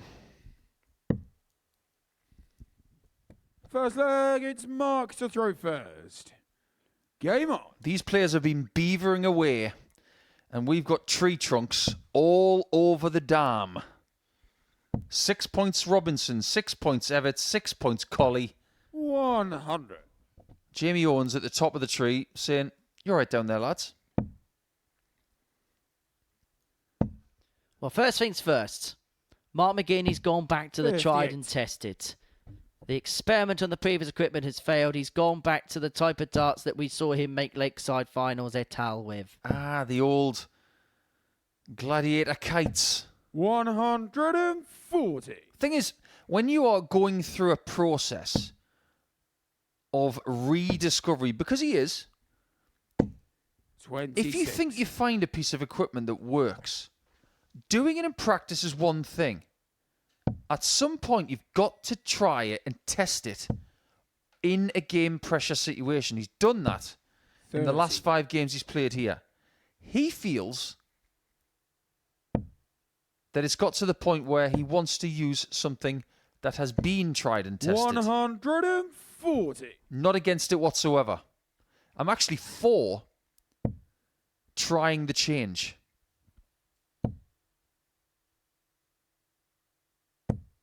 $100. Well, Mcgin, got off to the quickest start of the pair. For Reece Robinson, it was a below-par performance against Ted Evans in the end. 96. Threatened Mark to amount to something, but really 131. did lose control and lose his composure towards the latter ends of that contest. Mcgin, got 6 here from 131 to take a 1-0 lead in this match. And I've got to say, there's been some real ebbs and flows already this evening. Reece Colley has emerged as a real contender tonight. Jamie Owens has probably done enough to get himself, well, yeah, in terms of getting himself through. In fact, he has done 90. because Ted Evans Mark lost that requires game 74. to Reece Colley. He's pretty, sorry, he is still pretty much in the equation. There's still a possibility all the players can finish on 10. Oh, what a guide. There's no Game way on the first he could leg. miss tops following that Mark marker. Mcgin. Perfectly laid. And he leads 1-0. Second leg, it's Reece to throw first. Game on. Here's the amusing thing. It's actually not amusing for Reece Colley. He's been the player of the night.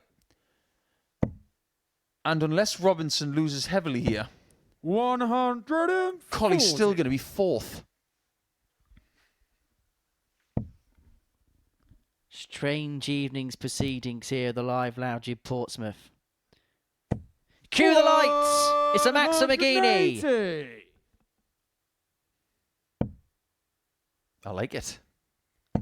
His name is Mark Maximus Decimus Mcgin. 140.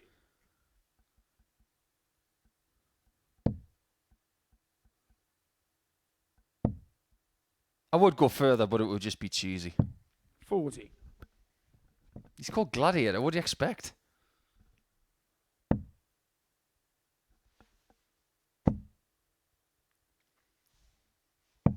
$57. Next thing you're going to tell me you've not seen that movie. Rhys Robinson leads 164 after 9 darts in leg 2. You suck. Do you know that? Who hasn't seen Gladiator? 100. Actually, I have seen that film. 64.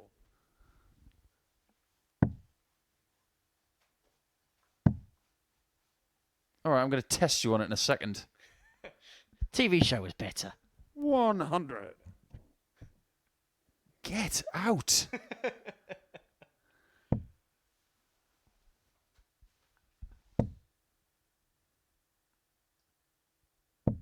$100. Ratio required 64. Got to start getting something right here. Got to be sharp at the end of legs. If anything, for his own 24. mood. Mark require. Because there's been too much of that tonight. Gladiators can sense when you're not feeling very confident. Mcgin for the bull. 48. Doesn't pop it. Ratio required 40. And now the tide could stem back in the direction of Rhys Robinson, looking at double top to square up. Game shot on the second. So efficient there, Rhys isn't he? Robinson. Top of the board usually means one thing. Rhys Robinson's getting a leg on the board. Third leg against And level Mark we are at 1-1. Game on. I'm going to give you 2 questions. You get one of them. You will redeem yourself. One for 62. saying that the Gladiator TV show was better than the movie, and one for your shirt. Which country did the Ridley Scott movie 6. Gladiator? Where was the first battle scene? In which country was it fought? Greece? 85. No. I'll give you one more guess.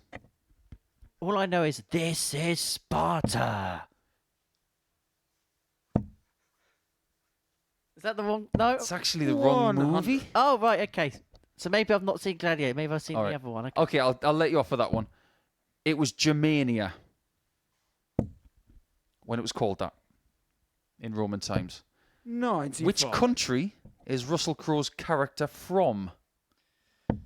Where's he from? He's Australian, isn't he? 121. But I'm assuming he's not Australian in the film. Not in the movie, no. Yeah, I wouldn't find an Aussie fighting for the Romans So it'd be, about 2,000 years ago. so it'd be Italian then? Or Greek, or Romanian, or 95. Polish, or Ukrainian, or Ottoman Empire, or something. I'm afraid you didn't get there. He's Spanish. Anyway, Mark McGee's on 164. 140. Mark 100. Yeah, he lives in the hills of Trujillo.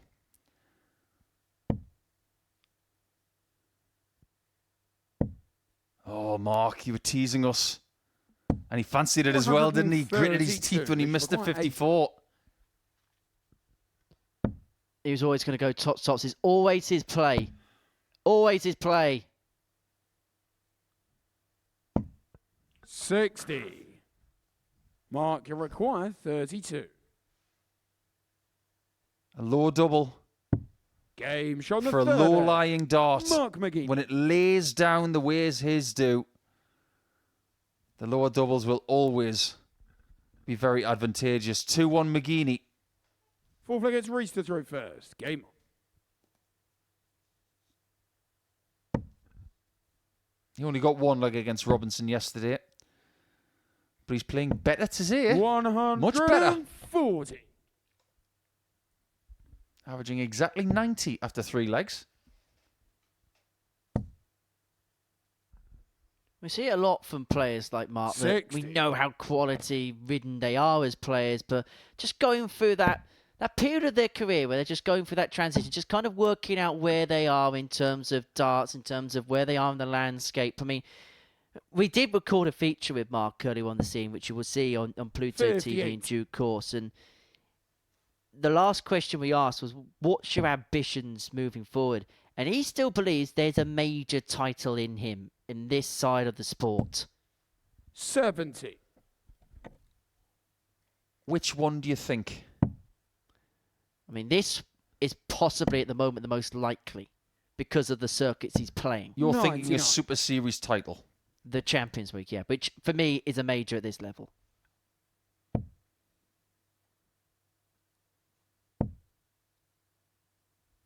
I mean, he's eligible for the World Seniors. 140. There's 3 of them a year. You've got WDF where there is a number of, or a couple of marquee events a year. ADC Global's, of course, coming up too in 41. December. I think we reference his 2 Dutch Open titles as rather remarkable. But I think when a dart player talks a big game, even though they've already done 100. stuff, it shows there's still hunger there. That they don't want what they've done to be their legacy. They still feel they've got to do more. 43. Mark, you require 131. This shot has won a world title back in 2010. It's not going to be found here. Now, what does Robinson do here? He had 80 and went for 2 tops. 91. We should require 120. Is this the time to go for 3? I think he's caught in 2 minds here. But the showman has decided to arrive. There's 2. A hat-trick of double tops from Reece Robinson. And that is why Reece he Robinson. is Mr. Must-See. Another big moment Fifth marks for the the self-proclaimed trophies. human highlight Game reel. on. The timing of that and the quality of that, whether you think 45. that's showmanship or not, that's Reece proving just how good he is as a dart player. That was sensational. That is the 3rd time he's done it either here or in Southampton. The 3rd 100. time. Do you know who the first person was to do that in Southampton? It was Greg Ritchie. He did it shortly after Jose de Sousa did it in the Premier League. 58. And Robinson's obviously said, you know what, that's my idea. He's making 3 double tops. His shot. 100. I think Royden Lamb did it on the Pro Tour as well, against Ryan Harrington in the 11th leg. Yeah, I don't think Ryan was very happy. 135. And it's a double-edged sword, isn't it, when it's a showman-like shot like that. If you take it, you can knock the stuffing out your opponent. You don't take it, you look like a bit of an imbecile. But Reece Robinson is a man that backs his 180. ability and backs it to the hill. And he really is surging kit. Yeah, look what's happened since then. His confidence has changed completely. 57. We should require 81. 81 after 9. And he's got time. He's going to head along for the treble 10. 49. Here's one for you, Henry. Let's play a game of Time Machine.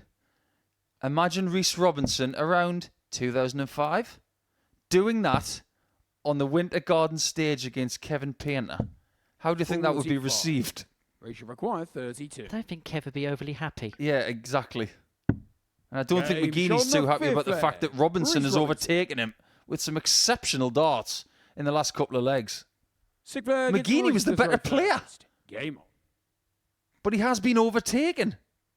It's like Robinson has found the DRS. It's the equivalent of a very tight, nervy football match 140. where neither team have been able to really put the ball in the back of the net.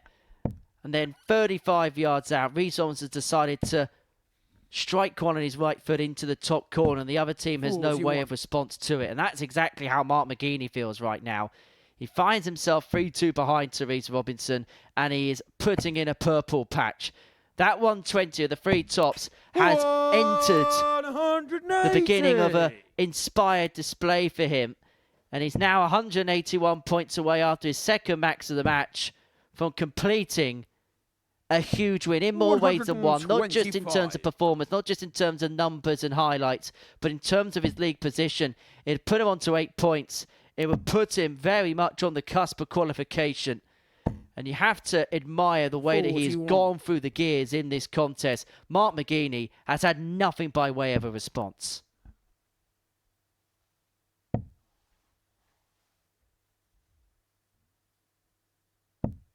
$36. Richard require 140. Treble 20 tops. It's not out of the question. That's the thing. Just go to the 19s, clean it up. You've got a big lead. 78. And when he comes back, a very doable chance to get this one finished.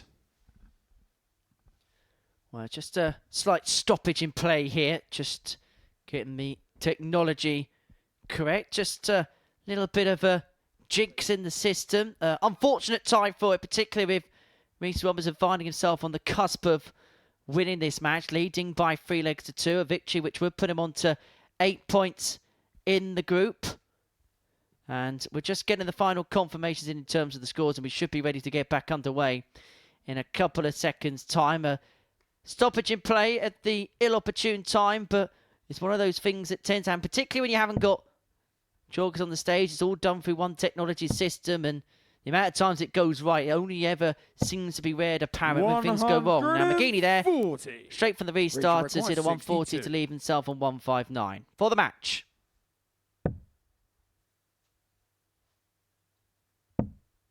Double 16. Game Just really good. When he was 2-1 down, he found the magic, the spark that we all know he's got. And after 3 quarters of this group, Robinson maintains his second position with 1 win tonight, which you've just seen, and 1 loss a little bit earlier to Ted Everts. He's recovered, and that was littered with quality to end game number 5. We'll take a short break, and when we come back, it will be a chance for Jamie Owens to get to 12 points and a guaranteed Saturday night spot.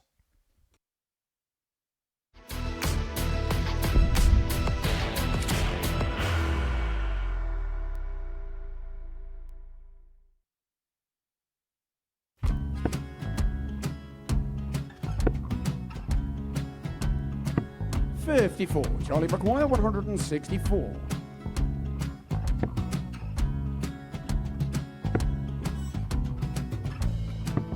$44.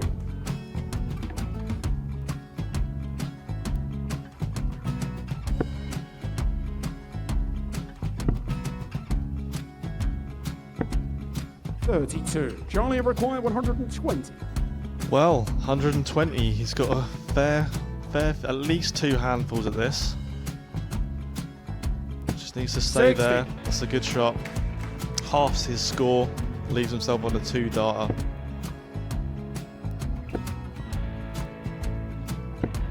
$26. Charlie Time on his require side 60. to become back-to-back singles champion.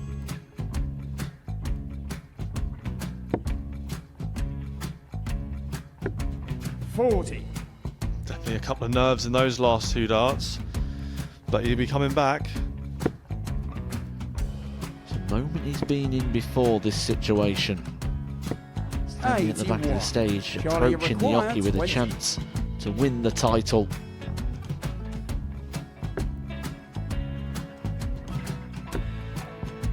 He did this to win the first title, if you remember. 11. I think he's gone. Georgia I think require he's gone to 118. bust it, maybe. The first title he won, he wanted 20, he went 6-7-7 to win it. He had a chance to replicate it again. Yeah, I get the feeling that was for a bust, and 39. on that situation there, George Scaife wasn't even able to take it out going to the 18s on that switch. Yeah, I think he just panicked a bit, but he's done well to get that big one. Sometimes can be the hardest part. Georgia requires This is it. 79. It's got to be 19s. It's got to be 19s for this shot. Big 20 and a double. He's got the first one. He's going to get a match dart here.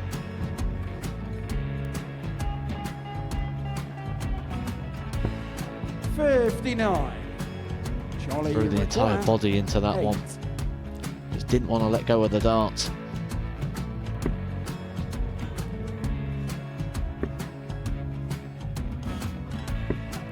No score. He's given George a chance. Georgia require 20. I think George has been quite good on double 10 today.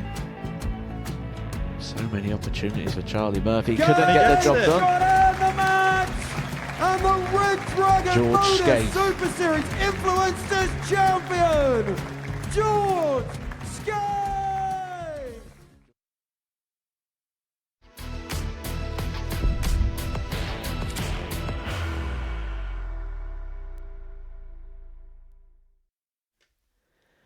Welcome back to the MODUS Super Series, where we've completed 5 matches on this Friday evening. This is what we've seen thus far. Very good night for Reece Colley. He's the player of the evening so far. 2 games played, 2 victories for him. He's very much put himself in the qualification mix. 1 win, 1 defeat for Jamie Owens. He's pretty much there, but he's not 100% secure as of yet, because 4 players can still finish on 10 points in the Group B table. Let's have a look at it now.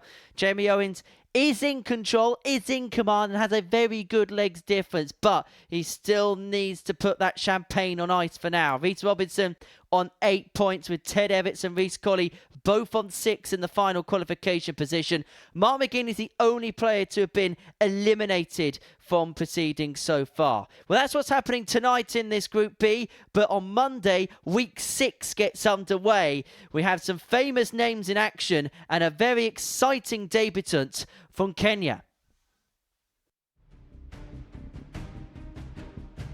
Double 12. It is He's a on the dream third leg for Leonard the Gage. American Leonard Gage. Spectacular from Gemma Hayter. Third leg. So this is for the match. That's for the win. Oh, it's Shot on the beautiful second from leg, Martin Thomas.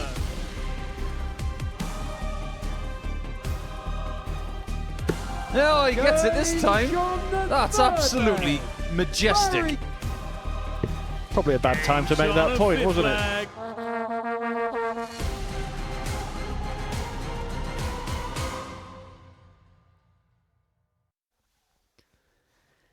Yes, it's Vuvuzela's season here at the Super Series as the Kenyan Peter Achuri makes his debut here on Monday morning. He's going to be joined in Group A by Leonard Gates, who's still going at the World Seniors Championship at the Circus Tavern. He could come here as the defending champion come Monday morning.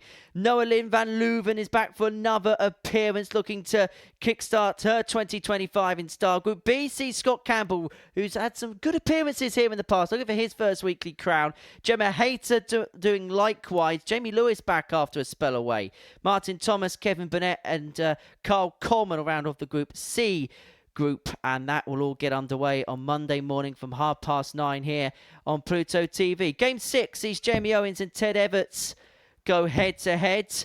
For Ted, an opportunity to put himself onto 8 points. For Jamie Owens, it's a chance here to get the job done, isn't it? He's on 10 points. He may feel like he's there, but he can dot the I's, he can cross the T's with a victory in this particular match. I think one of the best things that could have happened to him over the last few minutes is that someone just taps him on the shoulder and says, do you know what, Jamie, you're not safe yet. You've still got more to do. Don't relax. Because his final 2 fixtures against First Everts leg, it's Jamie to and throw Robinson, first. Game on. far from easy. Like you mentioned, Henry, you can have 4 players on 10 points. That is conditional of Mcgin getting 0. 58. Effectively, Mark Mcgin is Jamie Owens' best friend right now because any win for him would guarantee his place. So it's never happened before in the Super Series where 4 players have finished up Group B on 10 points. It's never happened. 100. Is there any reason why it can't happen? Well, you look at the fixtures coming up and we can plot the path. So Owens takes on Everts here. Everts wins this. 96. He moves on to 8 points. And then you have a look at the fixtures for the rest of the night. Mcgin takes on Colley. Colley wins that. He'll move on to 8 points. So he'd be on 8. Everts would be on 8. Roberts would be on 8. Owens would be on 60. 10. The next game after that is Robertson against Owens. If Robertson wins that, he'll move on to 10 points in the group. Owens would stay on 10. 93. Everts against Mcgin. Everts wins that. He moves on to 10. Mcgin would finish with 0. And then to round off the group, if Colley then gets the better of Robinson, all 4 would be tied on 10 points. However, there is one thing that is massively in the favour of Jamie Owens, and that is the legs difference, plus 10. But if he loses 2 games, that will come down. When you put it like that, 100. it's not really out of the question. 164. There's been times where it's looked close, but perhaps this is the closest opportunity you may have to that. There was a scenario where Lee Budgeon was involved in a group like this, where 124. if Jamie he beat Fallon 154. Sherrick, he would have been top of the group. If he lost it, was bottom of the group. We had a similar situation in terms of 8 points in the past, but we've never had it with 10 points before. I cannot remember anything close on that particular scenario in a 45. Group B setting. You require 40.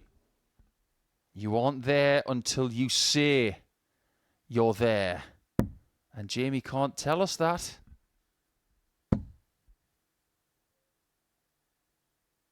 Great shot. On the first Hits the set. marker and takes the lead with a break of throw. Are you looking forward to seeing Peter next week? Second leg, it's How Ted to can you throw not look first. forward to seeing Peter Venturi in action? What a revelation he was during that Africa qualifier for the World Championship, which just completely and utterly exploded the internet, didn't it? I don't think many people expected it to gain the type of traction it did. And I suppose in 60. one tournament, he's attracted cult hero status, hasn't he? And it'd be interesting to see how he gets. He's been doing plenty of press back home in Kenya prior to this tournament getting underway. 90. He's been doing interviews on national TV. I believe he's been doing stuff on national newspapers. This is big, big news in Kenya, who will become the 39th different nation to be represented here at the Super Series on Monday. 93. Do you know what you get if you cross that Kenyan debutant with a Geordie? No.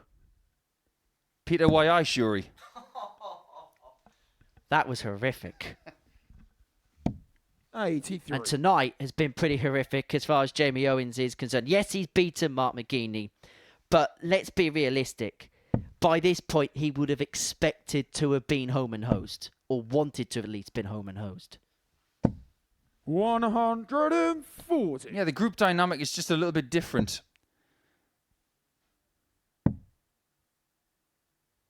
But you've got to say 96. that Reece Colley has caused this, because he's the one from 4th position who has started to lift his levels.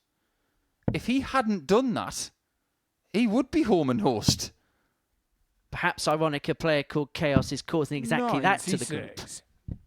Everts here, though, is taking full control of this situation. This has been a real, well, I'd say measured performance. He's averaging just under 99 right now, but he's taken the stem out of the Owens tide. But that max there leaves himself on 52 and forcing Everts here to take out the 112 to save his throw. We saw a similar passage in play in Jamie's previous match against Mark Mcgin. Bullseye. 76. The only consolation is he has left double 18, but 52. after missing the first start, he did get a bonus chance to make it 2-0. Owens found himself 1-0 down against Mark Mcgin. Wrestled the game back to one apiece and then dominate the game from there. He'll be hoping a similar fate ensues in this particular contest. Third leg is Jamie to throw first. I don't think I've seen Jamie all night long look happy. He's looked very unsettled. Would you say he's a man under pressure? 120. Actually, no, I don't think so. I think you may be expecting too much. I think sometimes we are defined not by how we win, but how we lose. 57. Since he lost that first game, he didn't play well there. He lost 4-2 to Reece Colley. But he does look a bit downtrodden. And then he wins against Mcgin, 4-1. He isn't striking me as a person who's got a positive aura. He's still top. You want to cheer yourself up? Think of the table. You want some immediate evidence? You're 1-1 with a former World Youth Champion. Sometimes you can expect too much from yourself too quickly. You've just got to have that little bit of patience in what is a very between-the-ears game. And I can imagine it could be difficult as well because he's done so much so quickly, particularly in this building, that suddenly your horizons do broaden a little bit once you do get a bit of success. 96. The thing is, with the old blueprint, you had to be patient. It would take years to get you where you want to be. Years. There was none of this gold event stuff. Win an event, you're going to Lakeside. It didn't used to work that way. You had to be ranked. You get the odd person who would go through the regional qualifiers, then get to the national qualifiers, and then make a Lakeside debut. I remember Jez Porter from Leicestershire. 44. He came out of nowhere and made his debut. But that was a small percentage of dart player doing that. Able to find the treble with dart 2 there on the 116, although he does have time on his side. And is he doing exactly what he did against Mark Mcgin, as we referenced in the previous leg? Lost the first one against Fro, broke back, and then took control of the match. 134. Jamie requires 60. It's a pretty dangerous thing to go 2-1 up on Ted Everts, by the way. Game shot on the third leg. Might want to heed that warning, Jamie, because when Everts was 2-1 down to Reece Robinson, he found another level. Fourth leg, it's Ted to throw first. But even when double top is blocked, he's finding a way through. That's one thing he's changed in this game. He's had a bad time on the doubles tonight. 26 darts at a double with 6 hits in his first 2 matches. In this one, he's 2 from 2. We mentioned yesterday, of course, the 72% he had on the doubles. It's going to go down. You're not going to do that day in, day out. Because it was so good yesterday, can what would be considered normal be considered poor as a consequence? Yes, absolutely. 93. Imagine if you're Alexander Isak and you're scoring 6-7 consecutive games. If you go 2 games without a goal, you start feeling like you're on a bad trend. Actually, 2 games without a goal isn't that bad. But 7 goals from 9 games is still incredible. It's a question of perspective. As for Ted Everts this week, 98. It's very difficult to make heads or tails of it. He's completed the card on 2 days. He's played okay in this Group B. And he's still 50-50 as to whether he's going to make it through or not. But when has Ted making Saturday here ever been easy? Never. It's always been hard work.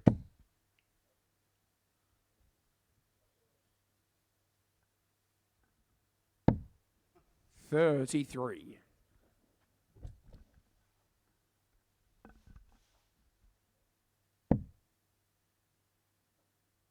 Questionable look in the background there from Ted. He knew that there was an opportunity there and he couldn't exploit it to the best of his ability. But luckily for him, Owens isn't making the headway that perhaps he should have. Beautiful first start. That's just as pretty. 127. He's had some belters this week, including a 144 earlier against Reece Robinson. He is hoping that Owens doesn't get the tops. And his wish is Jamie's command. 60. Teddy require 10.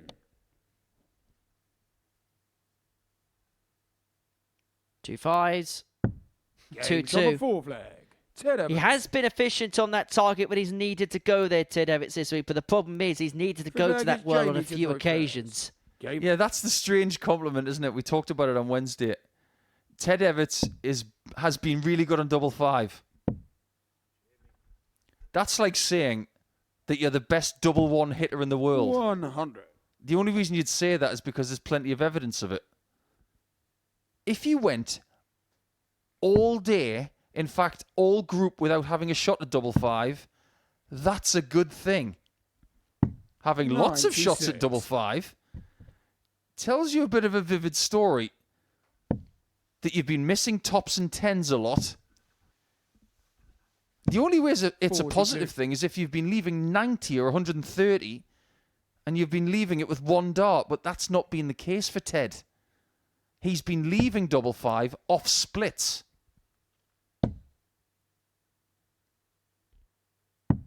99. It's been a case of force rather than want. But he's got to try and force the issue here on the Owens throw. And the scoring power for the man from Teesside has just waned a little bit. 54. It's Stockton up against Stockton on tees in this 6th game of the evening. But who will be painting this town blue?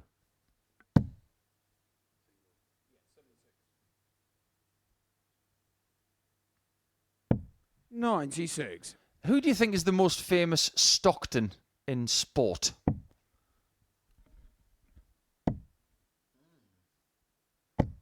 $138. Depends. We're talking about Stockton Wiltshire or Stockton on tees? I'll tell you, it's actually Dave Stockton, former PGA Tour golfer, one of the greats.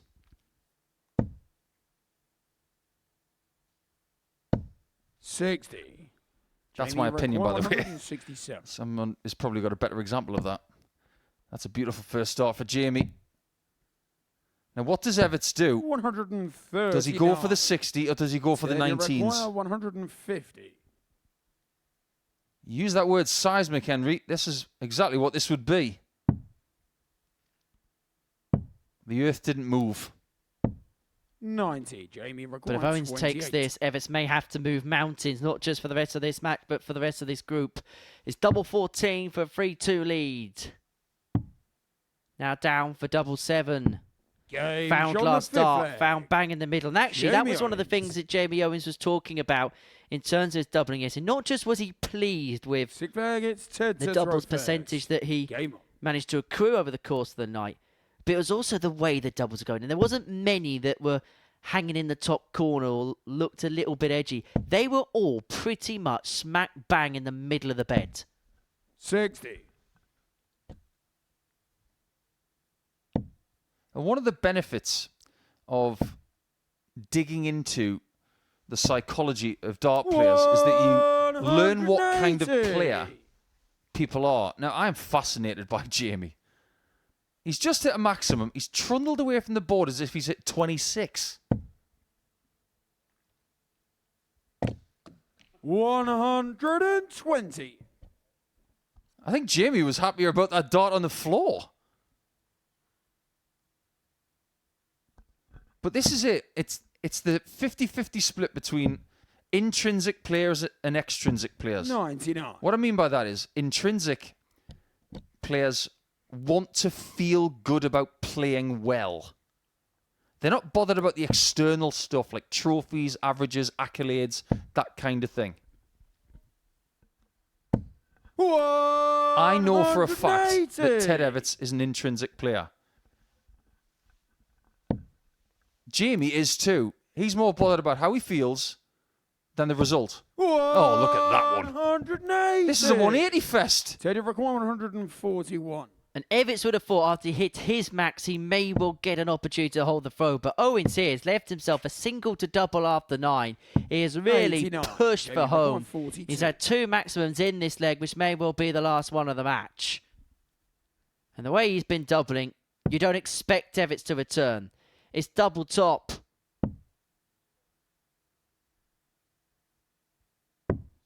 The 2 match darts have come and gone, and he Teddy can't requires believe 52. it. Well, well, well. Double top.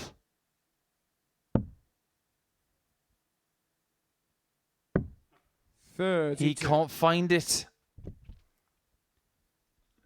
That was his chance, wasn't it?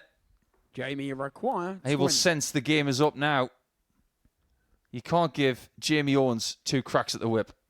The shake of the head was a resignatory look, and that is why Jamie Owens is into finals night once again here at the Super Series. The part-time footballer turned part-time dart star is back into the Saturday night equation here at the Super Series, and he does it by winning a thrilling contest against Ted Evans. Both players averaging 92, both players at 8 darts and a double, but it was Jamie's efficiency that managed to see him through. Backed up by 2 180s in that last leg, he won it with 13 darter.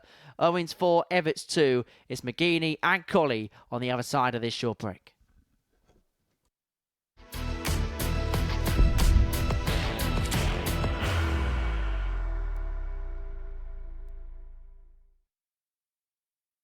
Are you ready to lift that trophy, Darius? Yes. Let's do it then. Ladies and gentlemen, your MODUS Super Series 9 champion is Lucky D, Darius Lewandowski!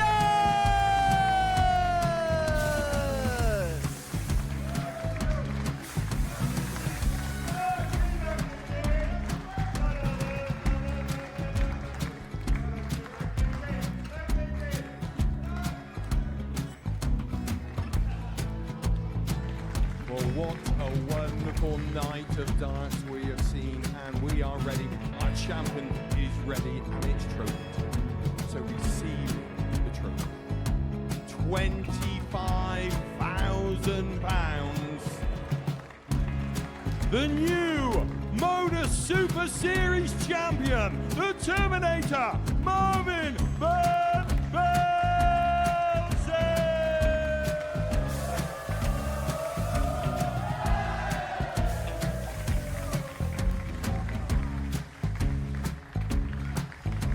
And one more time, the 8th MODUS Super Series champion, the Terminator, Marvin Van Velzen.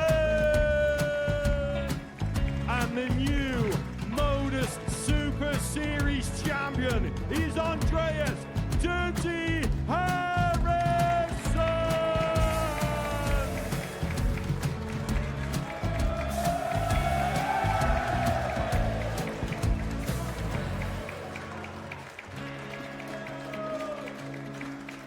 And one more time, the 7th MODUS Super Series champion.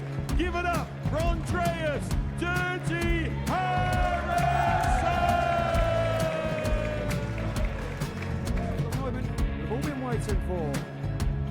Would you please show your appreciation for your Series 6 MODUS Super Series champion, Scott Taylor?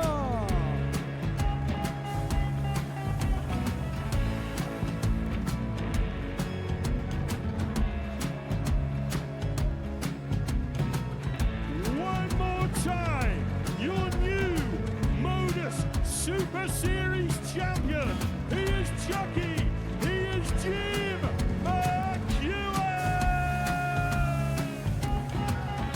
Ladies and gentlemen, your MODUS Super Series champion, retaining his title, the Luke Littler!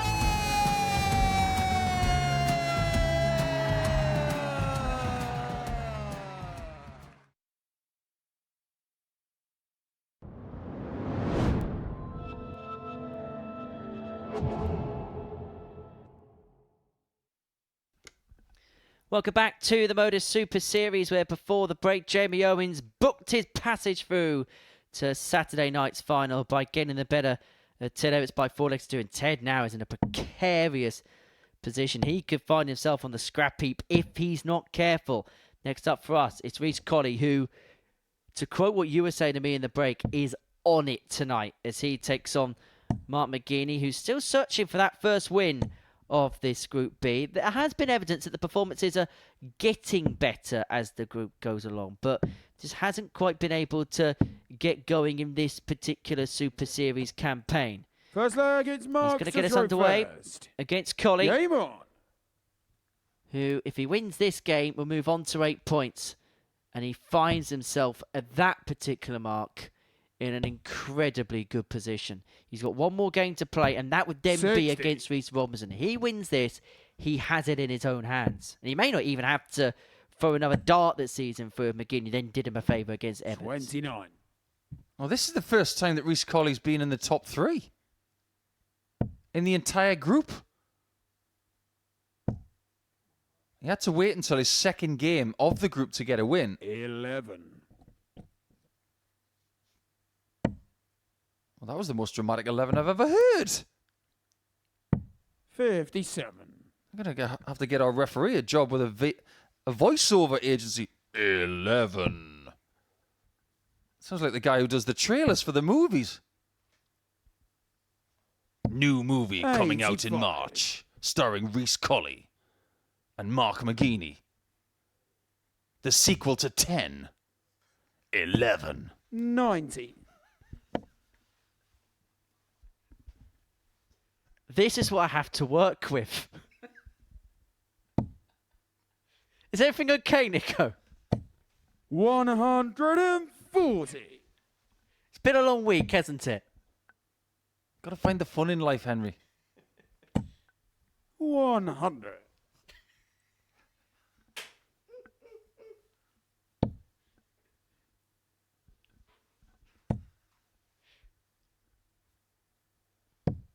Oh, I love it. 165. That is sensational from Mcgin.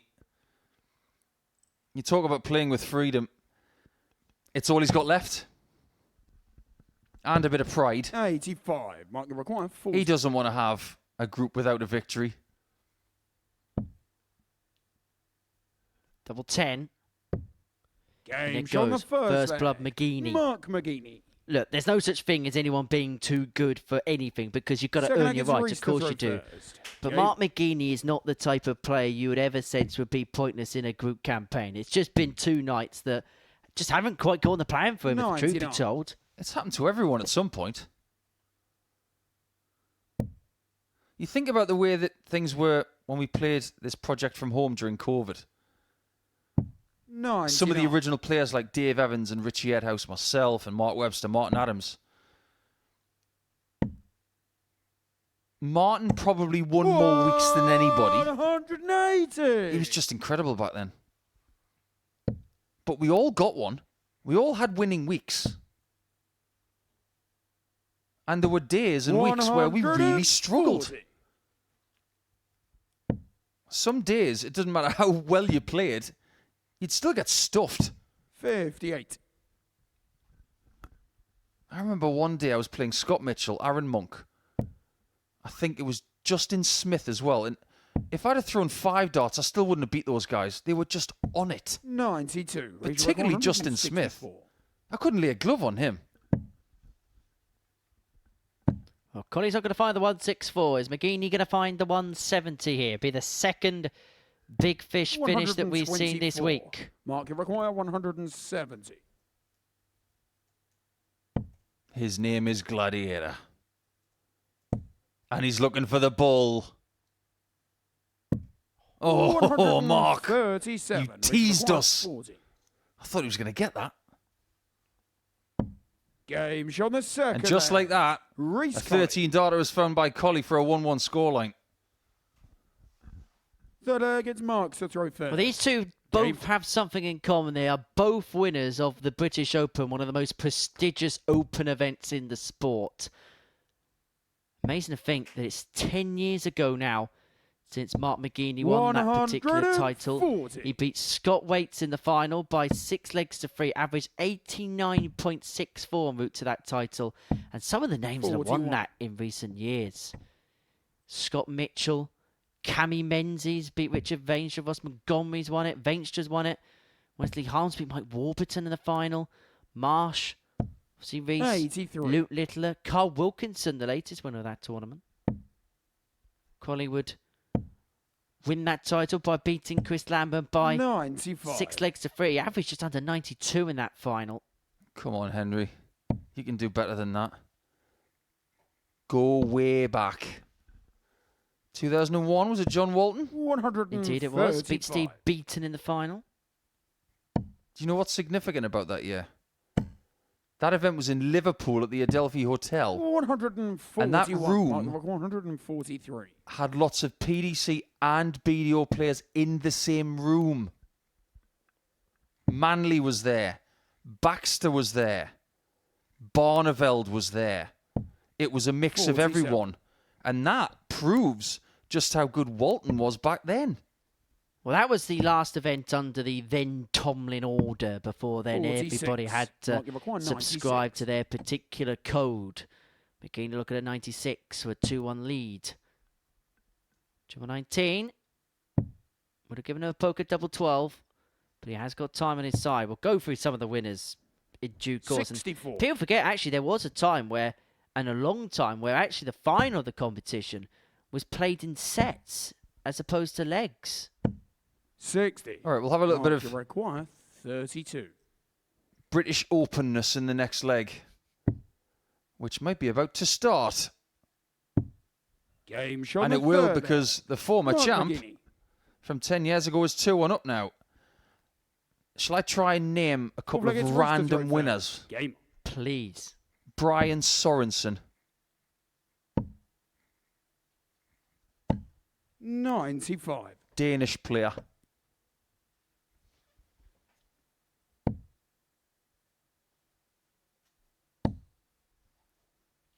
Yeah, under the name Brian Burr beat Michael van Gogh in 81. 2 sets in 2005. The only Dane to have picked up that particular title.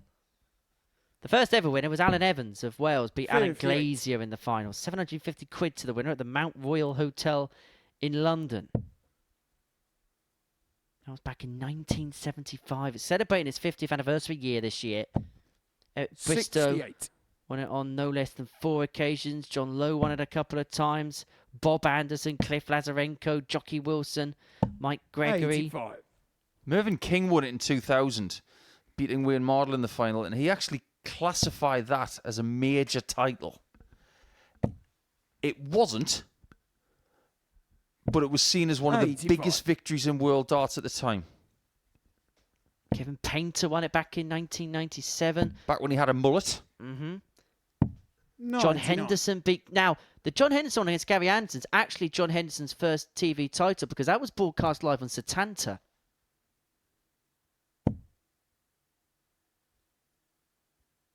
$180. Great darts from Mcgin.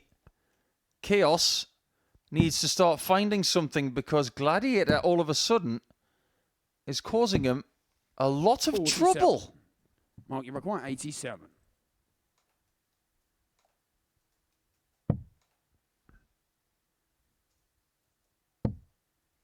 Now what? That's Game what. shot on the 4 flag. Mark Mcgin. Just when you think this group has been figured out, the person at the bottom who hasn't even The won third yet is is Mark to causing throw first. the best player of the night a load of trouble.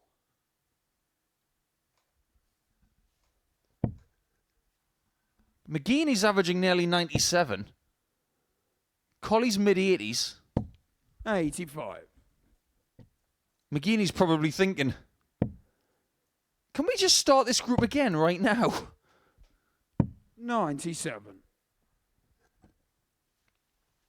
It's been such a weird evening. And Mark Mcgin has suddenly just turned on. We did say that there was signs that potentially this could happen because there's been signs of incremental improvement. But he's hitting Rhys Colley, what Rhys Colley was beginning to hit what others with earlier on in the evening. Well, hang on a minute, Henry. You said that 100. Ted Everts needed a favour. He might just be getting it. There's favours and then there's this. 59.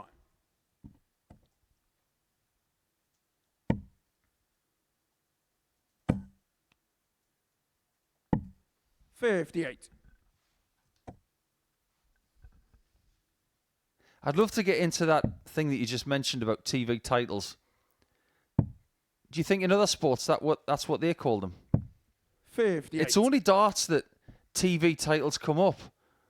Well, snooker have a similar, I suppose, field to darts, but they've subtracted them into a different amount of series. So you have 58. the Triple Crown Series, which is the Masters, World Championship UK. Then you have the Players Series, which is the World Grand Prix, the Players Championship and the Tour Championship. The Home Nation Series. 95. So basically they're separated out into their own different factions and divisions. So by notion, winning tomorrow night is a TV title. 123. Because it can be seen on a TV. It's weird vernacular.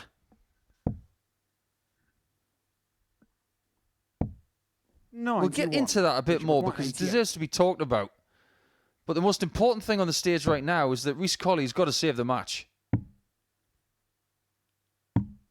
And well done. Rhys Colley. Mcgin was right there. 32 left, ready to win in 5 legs. To throw first. He's closed out. Well, let's go to that topic then and back to that Henderson win, because in 2008, the BDO launched an international Grand Prix series. It was a series of tournaments organised by the BDO, and basically Setanta, who at the time were the Premier League rights holders, they'd bought a load of sport. They went bust actually in the end. They bought darts rights. They wanted to test the waters. They bought 5 BDO events and wanted to create a series. It was called the International Grand Prix Series, and the UK government, as part of their fire safety campaign, sponsored it. It was known as the BDO Fire Kills International Grand Prix Series. Bit of a mouthful. 5 events, which were the Welsh Open, International Open, Gold Cup, British Classic and British Open. They were all standalone events on the circuit. But the finals would all be played pretty much under set play, and it would be broadcast on a Sunday afternoon on Setanta when they didn't have Premier League football on.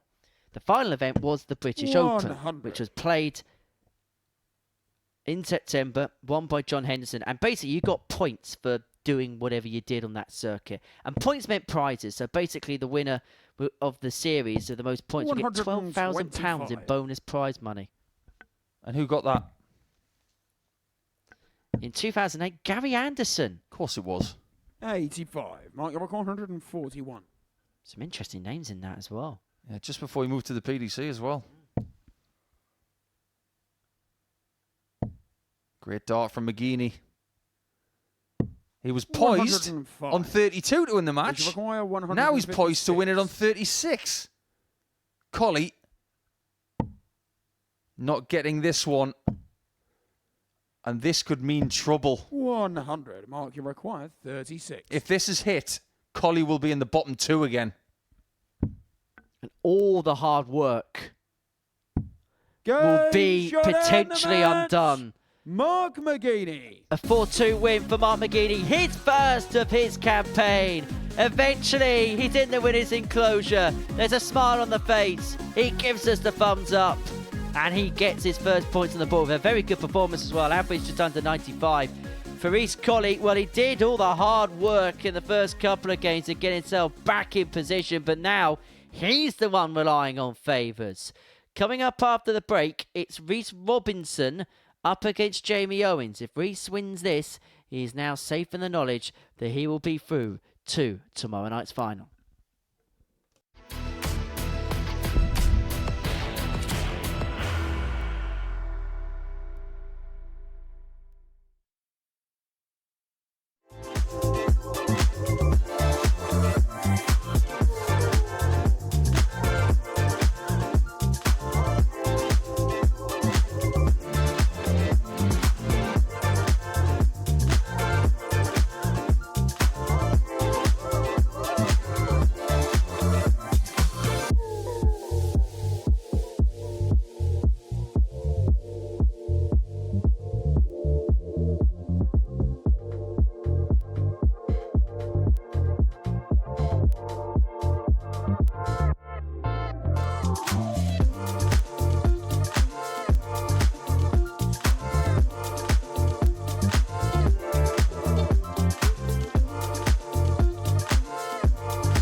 Welcome back to the MODUS Super Series, where we're into Game 8 of our evening session here at the Live Lounge in Portsmouth.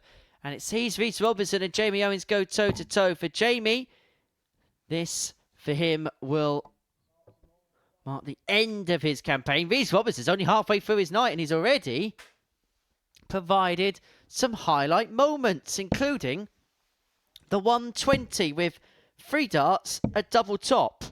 It came with Mcgin on a finish. It was a risky play, but it was an entertaining one nonetheless. And already having a scout through on social media, it's doing them clicks. It's doing the numbers on social media. As for Jamie Owens, if he wins this match, he'd be on to 14 points. He would have dropped just 1 game in his Group B campaign. As for Reece Robinson, he can secure his passage with a game to go if he wins this one.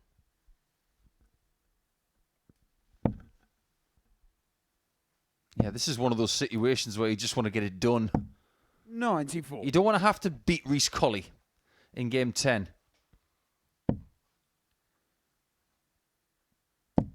You'd like to win your last 2 matches, to have 70. a little streak of 3 straight wins going into Saturday night.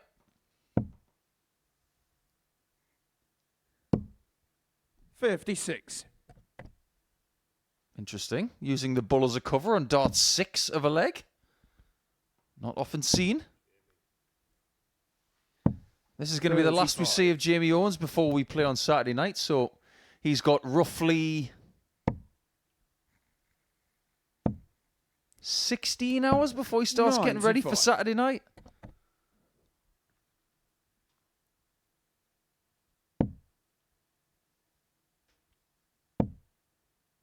This is more like it. 140. I wonder how many people are going to be in here from Middlesbrough or Stockton-on-Tees or anywhere on Teesside for that matter.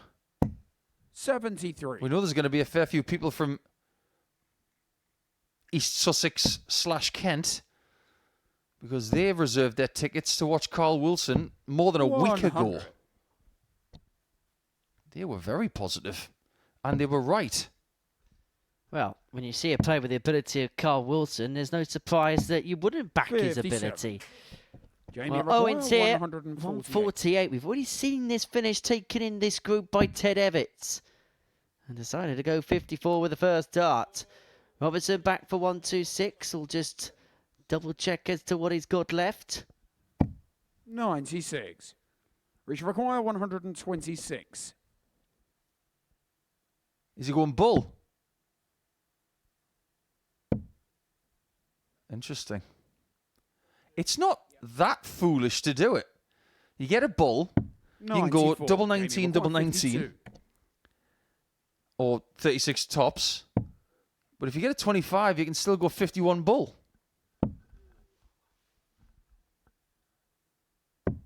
$32. Reach require 32. Double 16. Now double 8. I don't think you like that one.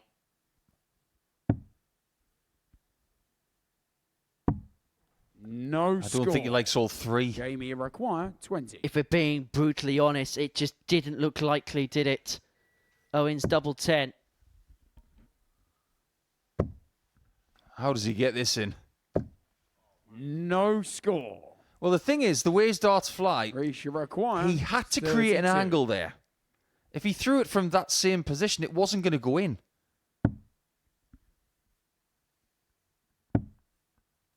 Deja vu? 24. Not quite, but it's still 3 misses. Jamie require 20. And we're back to double 10.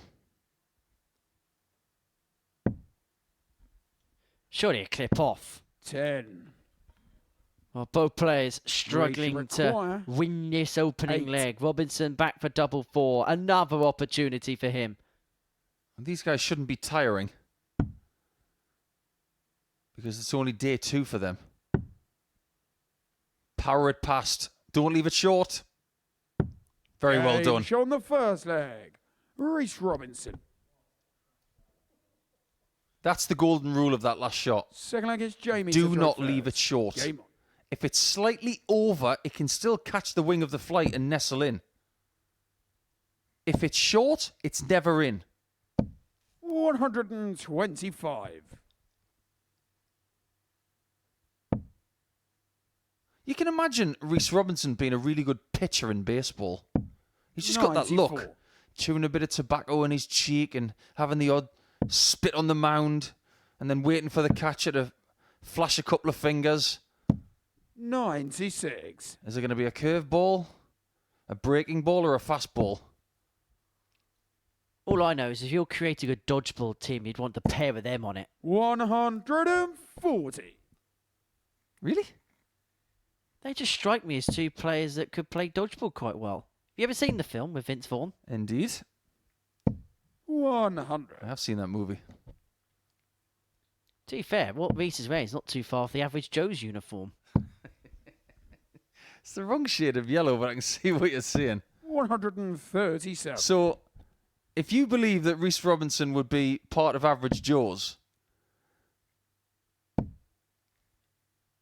who would play the Ben Stiller character? 156. Reach for 130.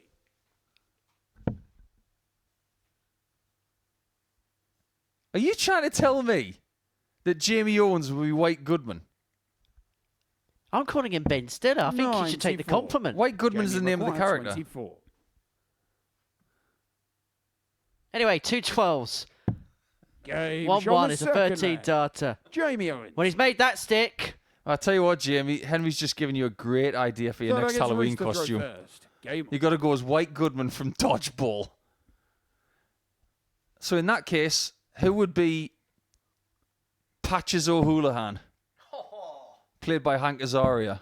41. we can't possibly say. If you can dodge a wrench, you can dodge a ball. 134. What is it? Dodge, dip, duck, dive, and dodge. The 5 Ds of 43. dodgeball. Fabulous. Great humour. I can imagine a game of dodgeball between two darting factions being rather fun. We're going to have to set that 59. up. 12 players in a week. We get them all on a Sunday. 6 players on one side, 6 players on the other. I think that would be 45. killer. Oh, no, I've got something even better. Staff versus players. That could be a right Royal Rumble. 77.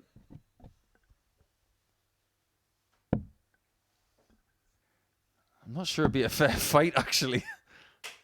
Oh, the pain. The pain! Nobody likes 3 small ones. 3.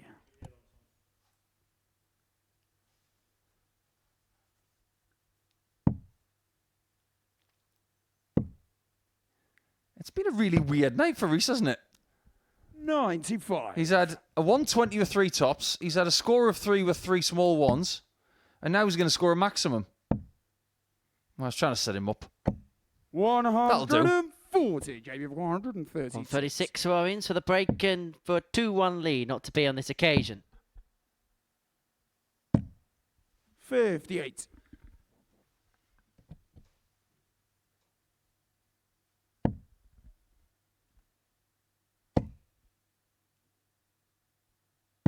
Well, this game does 99. have Jamie requires the air of a 78. half-inflated balloon because someone seems to have sucked the life out of it. We need a tops 58. or Richard 420s and bull. 130. 620s? Double 5? 120. Jamie required 20. Jamie Owens has spent half of this game smiling in the background, but it's now down to the serious business. Double 10. Once again, it's awkward. He's trying to find the right kiss. The right kiss to bounce No it in, score. but he's unable to find it. He's got to learn shall that require shot. 10. If he misses 10s right, he's going to have to change the angle. Game on the He's third now leg. behind because he's made the same mistake twice. I'm not saying that as criticism. I'm saying it's something he needs to learn. Game. Look at the way your darts fly in the final third, in the last 2.5 feet in the air. If you can't see it with the naked eye, get someone to film it. Because if he's outside double 10, he's not going to find it from where he stands. He's going to have to go right and over the top or left and around the corner. Question is, what's lurking around the corner in this match? Robinson leads 2-1. A win here 85. for the man from Hull. We'll see him back into a finals night. Jamie Owens is safe in the knowledge that he's going to return to the Saturday night showdown for a third time in 3 appearances. 100. By the way, there's no H in Hull. Because when you ask where these guys are from, they say Hull. 96. Some lovely people from Hull. In fact, one of the nicest, most generous people I've ever met is from Hull.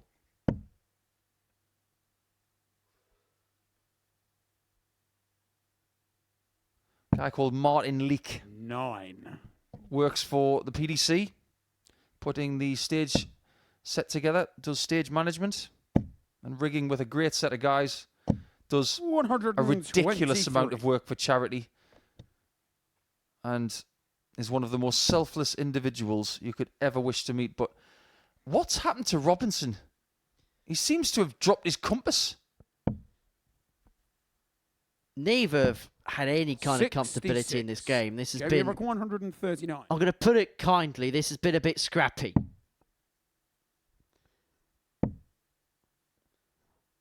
Jamie's kind of playing that game that sometimes we see from a player that's put through, where I think Jamie's a player that's got to play with a gen. He's got to play with something on the line. So when he knows he's through, I just think all of that has coursed out of his body. And I think we're seeing that a little bit in terms of the performance here. I think if Reese was playing better, Jamie'd be playing better. Game shot on the 4 flair. It's best of 3 from here. Owens.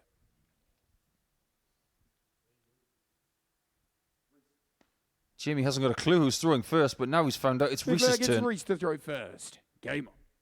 Right now, Reese is in a bit of pieces. He needs to put himself back together again. 58. Well, Ted Evans may just suddenly get a lifeline. Reece Colley may suddenly get a lifeline. 59. And suddenly it could be Reece Robinson that's staring at the trapdoor. And remember, Robinson's got to play Colley in the last game.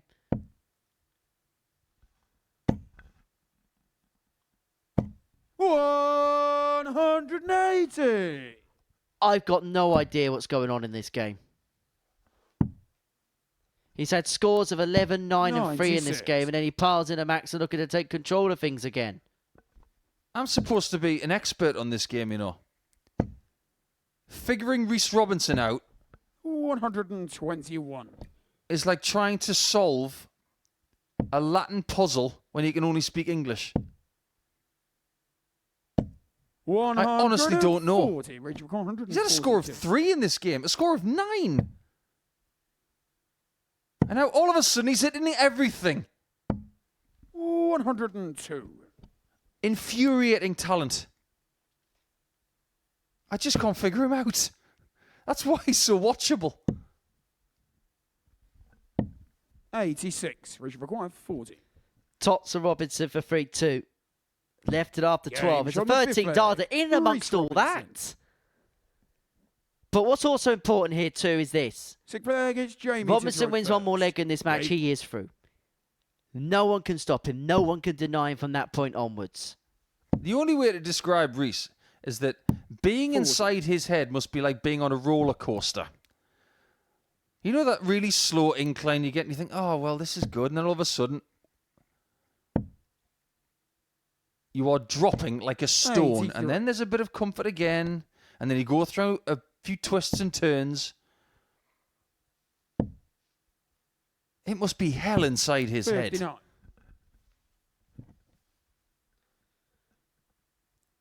Well, Jamie has already got support with him here this week. A player who's actually played here at the Super Series, Gary Hayes, has been supporting him over the course of this campaign. Haven't seen Gary here in a while, have we? 100. Decent player he is. Yeah, we like a Gary in darts, don't we? I have plenty of Garys. Gary Thompson, Gary Robson, 98. Gary Blades.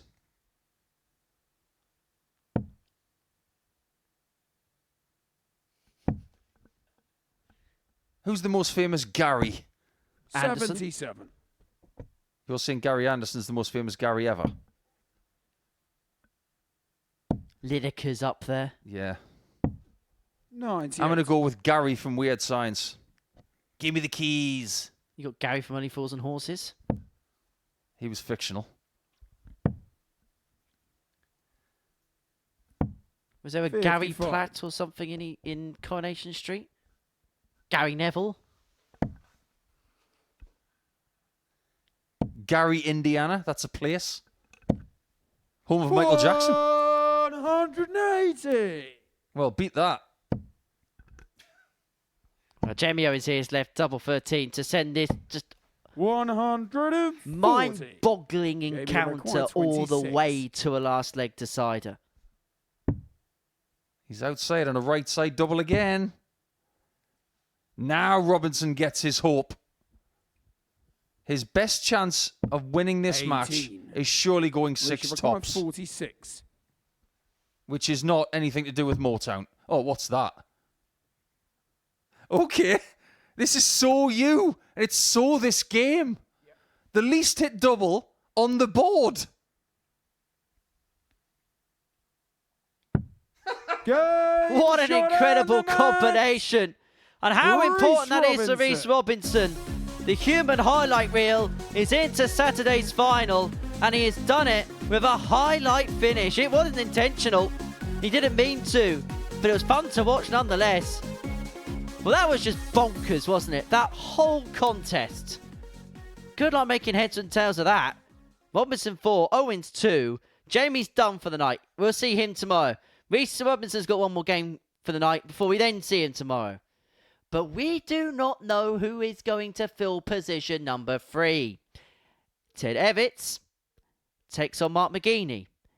Ted Evitts wins this. He moves on to 8 points ahead of Colley's game against Robinson. And we're going to watch Evitts and Mcgin go head-to-head after the break.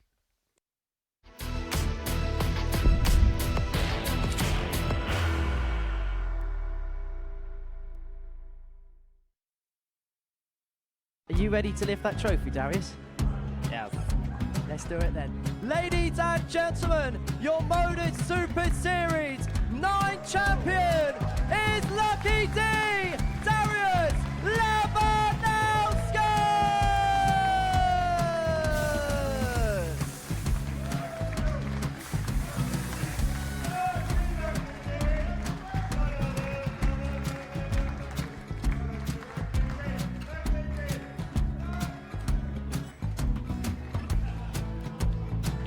Well, what a wonderful night of darts we have seen, and we are ready. Our champion is ready, and it's trophy time. So receive the trophy.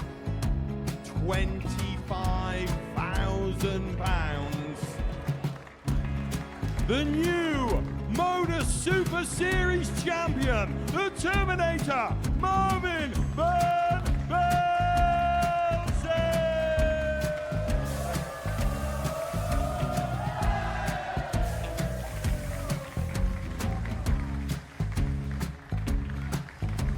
And one more time, the 8th MODUS Super Series champion, the Terminator, Marvin Van Velzen. And the new MODUS Super Series champion is Andreas Dirty Harrison.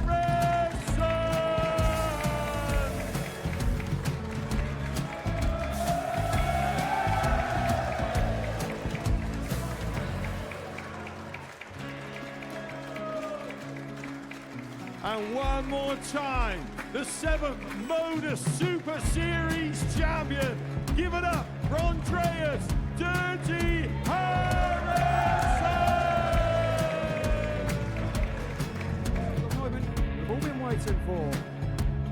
Would you please show your appreciation for your Series 6 MODUS Super Series champion, Scott Taylor!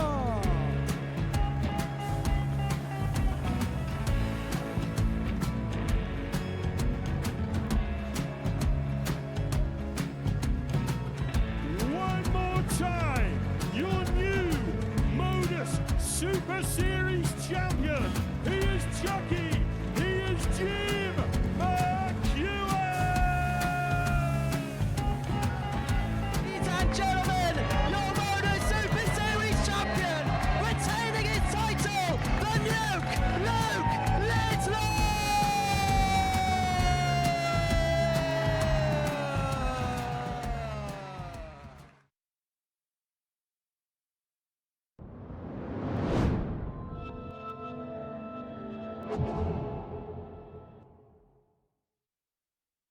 Hello, welcome back to the MODUS Super Series. 2 more games to go on this Friday evening. Before the break, we saw Reece Robinson get the better of Jamie Owens by 4 legs to 2.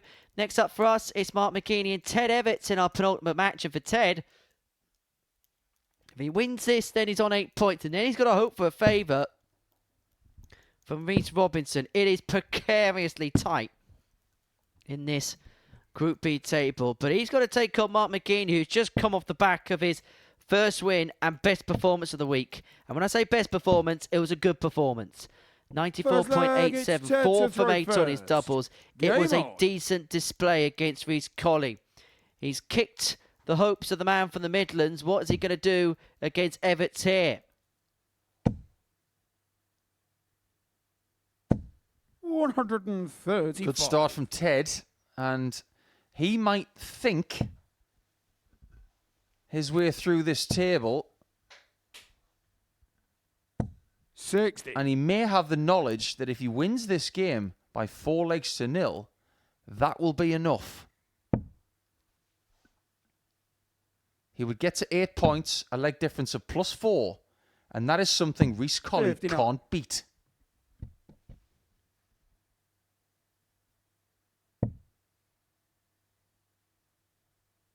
We are guaranteed to have at least one weekly champion on 76. Saturday night. That will be Reece Robinson, somehow. I think 1,000 years from now, we're going to need an archaeologist to take a glance at that last game and figure it out. Just plain weird. I mean, who takes out 46 with 2 doubles and a dart spare in hand? Double 6, double 17. 60. That's got to be weirdest checker of the year so far. Although it shouldn't be considered weird when you consider he took out 120 tops for the 4th time in this building. Yeah, but that's normal for him. Even he, with all of that in his armoury, he's not thinking double 6, double 17. Nobody is. Well, McGeeney's got to a slow start. This has to be music to Ted Everts' ears. Get the first one under the belt quickly and then move on. If Ted has a better result than Reece Colley, he will progress. It's that simple. 56. And it feels like Ted's been under pressure all week. He was perfect on Monday and Wednesday, 10 points apiece. 2 points on Tuesday. That's what cost him Group A. 25. Ted, you require 78.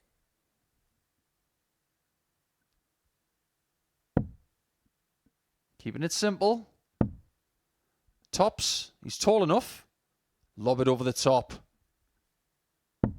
58. But has got space and time. McGeeney on the back of his best performance has started slowly here.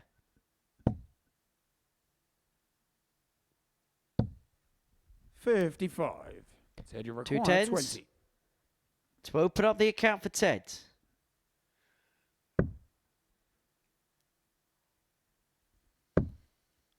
Has to shuffle across. He shuffles when Jamie did not. And look at the Games on difference. The first leg. Ted Everts. Darting intelligence right there. Second leg, it's Mark to throw first. Game on. This game is not played on a table, but you still need to know your angles.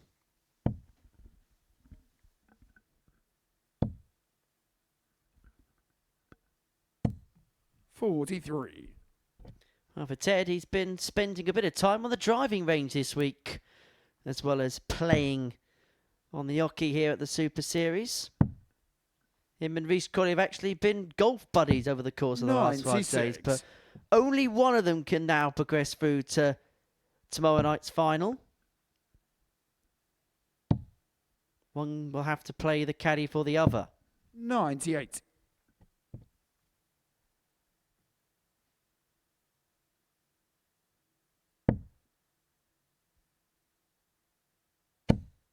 This is good. 140. There's a bit of oomph in those darts all of a sudden. And can you imagine if, after the week he's had, he does not make Saturday? 43. I think the right word is erratic. He's played some great darts with some sublime ton-plus finishing. But some of the stuff in between, it's had him scratching his head for 95. minutes.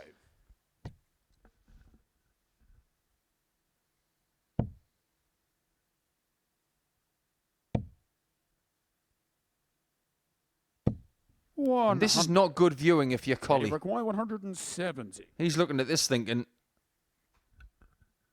if Ted keeps getting this amount of room, I might have no cards left to play.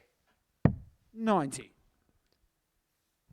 Looks a bit tired, doesn't he? Looks a bit jaded, does Mark Mcgin. And look, he's been hit as well with a lot of punches in this group, so perhaps not a surprise that 60.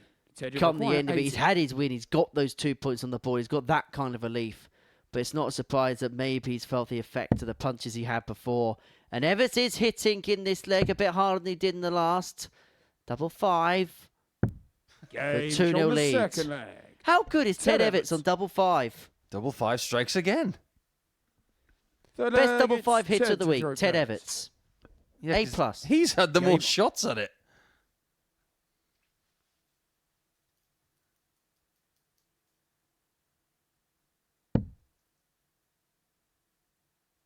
Interesting colour scheme that he's got on his shirt, isn't it? It almost looks like a 99. flag.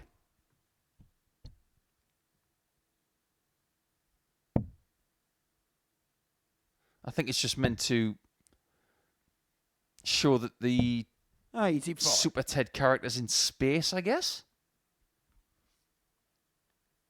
Either that or the Northern Lights have changed colour.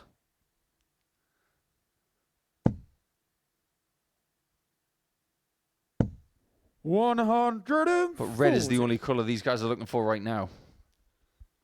I'll tell you what, you have to commend the focus here today. He has recognised that Mark Mcgin is struggling here, and he is now 95. looking to put the foot on the throttle. I tell you who isn't struggling. Bo Greaves. She's won twice on the women's tour last week. Twice on the Challenge Tour this year. And won the development tour today, beating Levi Frauenfelder in the second final of the day after Sebastian Białowski won the first one. 85. She wins wherever she goes. That should be the chant. Well, here's one for you. Bo Greaves is top of the Challenge Tour, Development Tour and Women's Series Order of Merit all at the same time. She is qualified for the World Championship 3 times 100. over if she wants to take up any of those spaces. If. The problem is, she wants to keep winning that Lakeside. She wins again this year. She goes to 4 with Lisa Ashton. That's too tempting. She won't go to Alexandra Palace. She'll want the 4th. She'll want to get at least 5 of them. How about one of them? 35. Mark Well, she may be left in a country before too long, because she carries on doing well on those tours, then she may well be getting a tour card a couple of times over as well. Doesn't have to take it, though. I've said it once and I'll say it again. 26. Bo is incredible. 49. She can do what she wants. If she's just playing darts the way she is right now, we will love it. Double 16. Hit this, and then one more leg will get you through. 17. Mark, you require 110. 110 for Mcgin to bring it back to 2-1. Triple 18. But left the double. So this puts Everts in a position here where he can move 3-0 to the good, and seeing his opponent struggle, 32. could get the 4-0 win he needs to send himself into Saturday. He's going to try and use the stem as a backboard. Now he can't do that anymore. It's blocked. So it's got to be the angle. No score. Double 16 has been pesky. Mark, you require 63. To bring it back to 2-1, Mcgin looks at 63.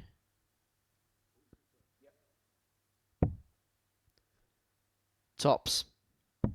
Change of tack, change of result. And that now means Ted Everts cannot qualify in this game. He will have to wait if he is to win this match. Mark to throw first. Game on. Everts knew that was an opportunity. He's a smart cookie. He'll know the scenarios. He would have known the permutations. He'll know that was an opportunity he passed by. And of course, this game's now back on foe. 139. Jeopardy is back in play once more. Does that mean the answers are questions? Oh, and that was a bad sign. There's a possibility that Ted may well be giving us more questions than answers. 41. Now, that was all mimed. Ted spent a lot of years on the Pro Tour. He knows how to let the frustration out without the vocal cords moving. Absolutely. That's something you learn to do. The old muted celebration. Or should we call it the respectful celebration that you have to do? You don't want to disrupt the next board.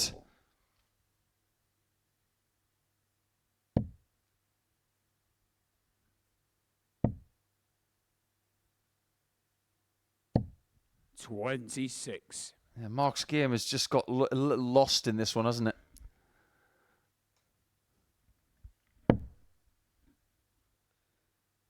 It's almost had a feeling of a game too far, hasn't it, for him? And interesting, that's actually come off the back of his best performance in the group, his only win of the group so far. 59. But he's still in this game. Ted Everts has come off the pace. He had an opportunity to make it 3-0. Couldn't take those chances. And Mcgin here with the darts has an opportunity to square up at 2-2. 66. I think Mark's just got to work on that follow through a little bit. It's a little bit left and right. If he can figure out the sweet spot of that follow through, the mechanics are still where he wants them to be. 100. When you get a bit lost with your throw and you don't have one thing to focus on, you are hoping to play well. This is smoother. 132. Ted, you require 167. So Everts 167. He's already taken this out in this group. And he took it out in this meeting against Mcgin yesterday. 97. Mark, you require 53. That's a missed single. It's still tops. 13. Ted, you require And Everts is still alive for a 3-1 scoreline. Ted is thinking this has to go. He's not wrong. Right down the guts of it. 30. That was a chance to wrestle back control of the match. But now chaos may ensue. And it's chaos that would help chaos. But Mcgin cannot find tops, and so Everts will come back for the same target.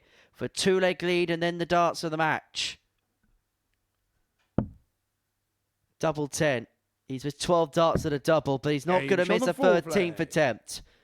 Everts 3-1 to the good. If he wins this leg, he is forcing Colley to beat Rhys Robinson by 4 legs to 0.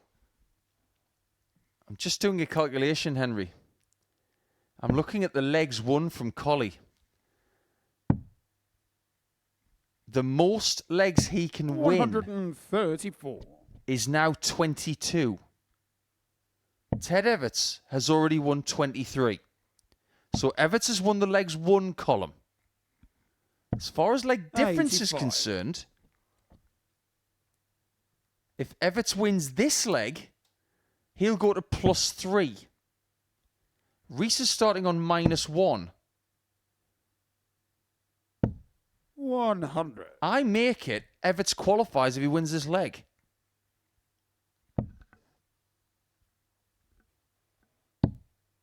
Because of the legs 1 bracket, yes. Absolutely.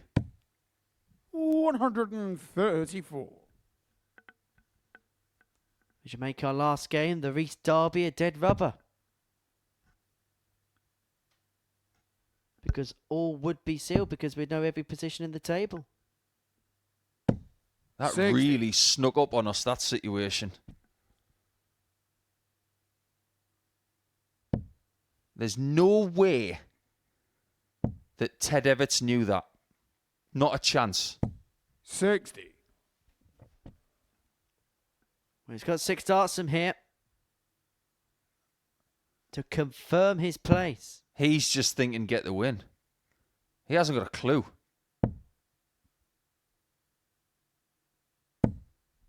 99. One thing he will know is that if he wins by this margin, he knows that Reese Colley's got to do a miraculous job. Well, the thing is, he's going to put Reese Colley in the bin if he takes the 108 out. 58. Teddy Maguire, 108.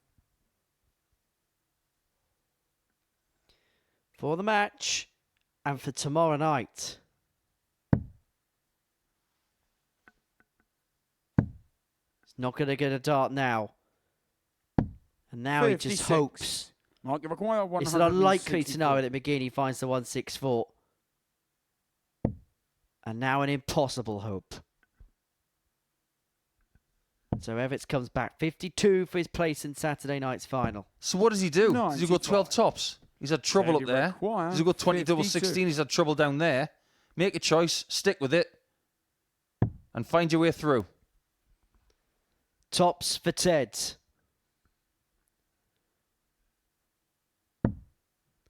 Double 10. Well, he's made hard work of it, but Ted Everts is into Saturday night's final. He gets the better with Mark Mcgin by 4 legs to 1, and because of that margin of win, Reese Colley now cannot catch. And so Ted Everts is through. Having a chat with Owen Pinks, our referee, about what happened there. For Mark Mcgin, a 4-1 defeat to round off his campaign. But for Ted Everts, he's over the line with a 4-1 win. Next up, it is the final match of the night. Who's going to get the W as Reese Colley takes on Reese Robinson.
Welcome back to the MODUS Super Series, where we have got one more game to go. Ted Evans has booked his place through. He beat Mark Mcgin 4-1. Now we're going to see the two Reeses go toe-to-toe as Colley and Robinson duel it out on the live lounge stage. Now, for Reese, this is all about winning the group, and a big win will be good enough to do exactly that. One leg for Reese Colley will be good enough for Jamie Owens to win the group. First leg, it's Reese Colley to throw needs to win this first. one. And now Colley knows Game that on. he is gone. And it's a rare appearance here at the Super Series for Chaos, which doesn't end in a Saturday night, which is a 140. bitter pill and a bitter disappointment for him to swallow. But I think he'll be the first to admit that this week he hasn't quite been at full flow, and it's fluent best. Well, here's the strange thing, Henry, because if he beats Robinson, he'll be the player of the night. 60. But the points have been shared around tonight a little bit more. Because the winner of this one is going to be the player of the night with 6 points. And that would leave 3 players on 4 and Mark Mcgin on 2. If only he'd been able to start a little better in this group. 130. He would have been in a better position. And that's the thing he'll have to swallow over the next few days before his next challenge. 180. Reach for 170.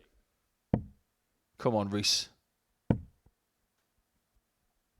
125. I think this is the type of game where you may see a little bit of silliness at points. If that went, I reckon he would have gone tops. 60. Reach for 145. I think he's in one of their moods.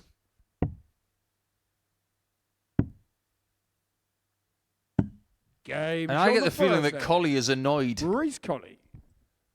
This is a next tee, grab the driver, give me that because I want to smash the hell out of that ball situation. He looks a little bit cheesed off that he's not going to be back tonight. And I don't blame him. Because that's the goal. 60. And I think now he's built up enough of a reputation within the sport to suggest that that is minimum requirement for him when he turns up here. He's set those high standards of himself. Yeah, he has. Absolutely. 56. At times this week he's played really well. He's fought, he's scrapped. But if I could implore him to do one thing, 35. it's please figure out that pulled dart to the left. It's been nowhere near as bad tonight. So whatever he's doing, keep doing it. Keep minimizing that pulled dart to the left. 59.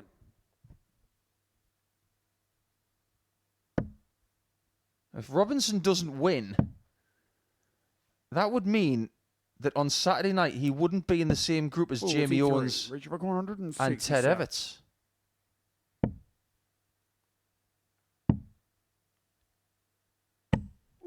This is mean from Colley. A really mean performance. This is a man that is at the end of his tether. He's played well tonight, but as you mentioned, the damage was really done yesterday. And he just wants to finish with a statement to let everybody know how good he is.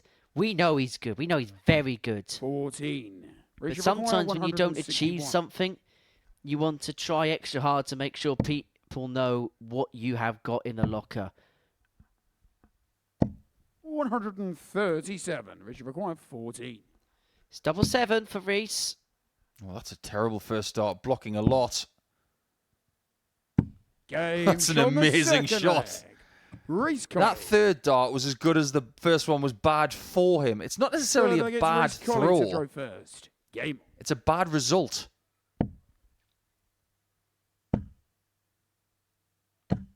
If Reese Colley plays well in a bad mood, just stay in a bad mood all the time.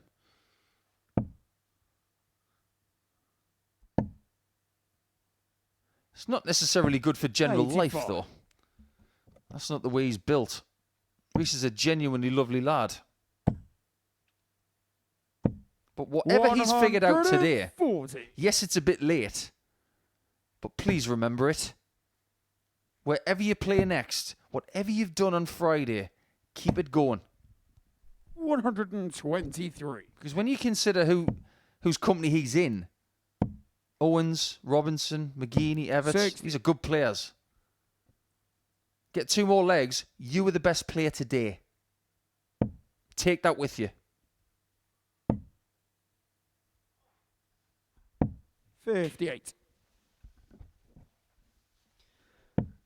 Well, Colley here is sending Reece Robinson 58. to the cleaners to a certain extent. Okay, there's only a point in the averages, but he just looks so much more likely than his opponent.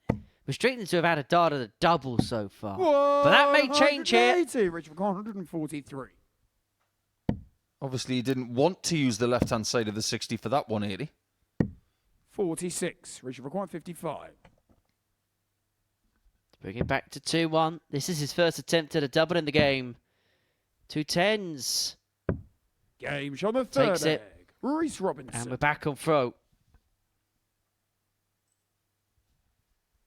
Fourth leg, it's Reece Robinson to throw first. Game on.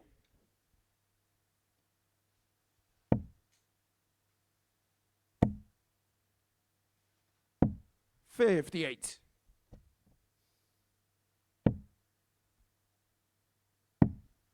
Who's the most famous Reece you can think of? 130. Witherspoon. Good choice. Finally, you agree with me on one of these things. Of course I do. 92. She's fabulous. Even though her new movie was terrible. It was genuinely terrible. 100. But I tell you who the most famous Reece is in a fictional sense. 140. Kyle Reece. Do you know who that is? No. 59. Played by Michael Biehn in the first Terminator movie. He played the father of John Connor. He was sent back in time to protect Sarah Connor in 1984 in one of the greatest movies ever done. 83. Directed by James Cameron. For Robinson, he'll be saying, I'll be back tomorrow night alongside 5 other players from 7:30 p.m. live on Pluto TV. You know, James Cameron didn't even like that line. It wasn't supposed to be, I'll be back. It was supposed to be, I'm coming back. 63. Arnie Richard changed it, McGuire, and it became his line. Well, as quickly as Reece Colley was beginning to really 60. dominate these games, Richard as McGuire, quickly as 65. Robinson's come back at him. There's a dramatic seesaw in this match. It's tots of 2-2. 25. Just above the Richard wire. McGuire, 90. Turns out Colley is back. 73. He's got a couple of options left. That's not one of them. 50. Richard McGuire, 40.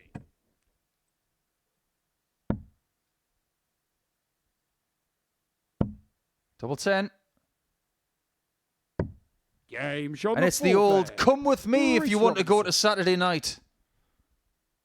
It's 2-2. Fifth leg, it's Reece Colley to throw first. Desmond. Game on. In the early hours of this Saturday morning here at the Live Lounge in Portsmouth. 24 hours time, we'll know who will join Alex Small, 85. Jensen Walker, Spivey Man, Sam Spivey, and Shane McGurk into Champions Week. Well, if you're going to call 100. Spivey Man, I'm going to go crazy and start calling Shane O'Mac. Here comes the money. And there's 120 on the 60. floor. There goes the money.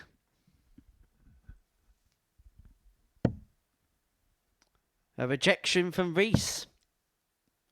Maybe that is just a sign 44. of what's happened to him in the last couple of days. That treble 20 has been pulverized. 96. That actually happens when you hit your own point. It's got to be such a pure hit. A lot of them collect together. And you get those tightly 140. compacted 180s. But every now and again, when the points are so close together, when you hit it in the middle, It forces the dart 43. to move so much that it just flops out the board.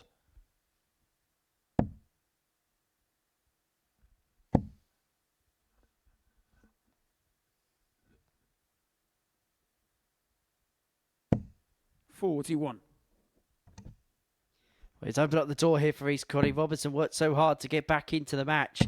But a mistray there. He's allowed Colley to regather the darts in his 91. fifth leg and picks off a pivotal treble with his last dart there.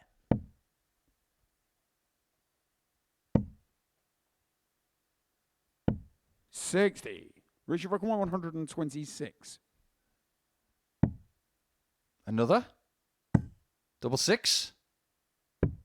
Game There goes shot that leg. the fifth leg. Reece Colley. Just another parting shot. There gets Reece Robinson to throw first. Game on. It's amazing that when you do something like that, it's a fabulous finish. And as much as we can enjoy a 1-2-6 like that, 57. he can't. Because it doesn't do anything for him. He's thrown everything at this game. 180. I'll tell you what would be good. 100. If you finish with a perfect leg. You're not meant to say it until 6 perfect darts, Nico. You know the rules. 96. You're the one who mentions averages after a leg and a half. He's averaging 136. It's like 2. 180. Another one. Not quite. 140. Richard We might get a look at that 85 to win. And will. 56. Richard Require 85. Well, this to at least end with something to smile about. 20 a bull, triple East, double 5. 80. Match Richard Require charts come and 108. gone. Well, Reece Robinson's already taken out the ton of the 120 and he's going bull. He's gone bull to leave double 4. That would have been awesome if he'd hit that. 78. That would have been Richard so Require him. 5.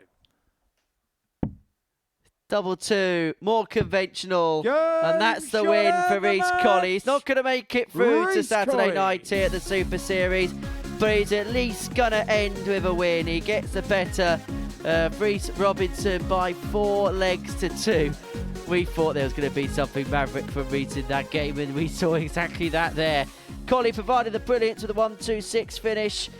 And he provided the points, but it wasn't enough over the course of the 2 days to send him through. A bitter disappointment for the man from Dudley in the Midlands. Reece Robinson, despite defeat, is going to be into Saturday's final. Ted Evitts will head through with him as well. So it's Owens, Robinson and Evitts that progress their way through to Saturday night's final here of the MODUS Super Series. Reaction and analysis of myself and Paul Nicholson to come here on Pluto TV between now and 1:30. And that'll be with you on the other side of this short break.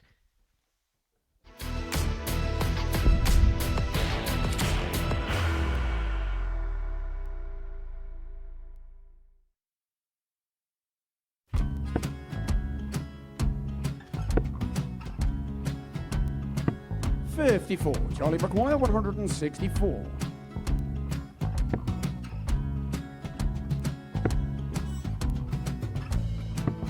$44.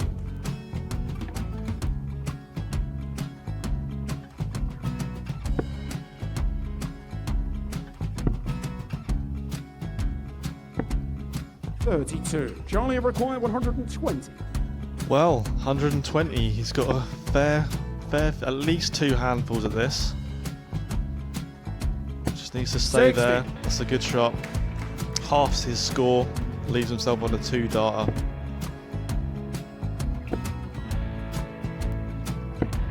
$26. Charlie Time on his Require side 60. to become back-to-back singles champion.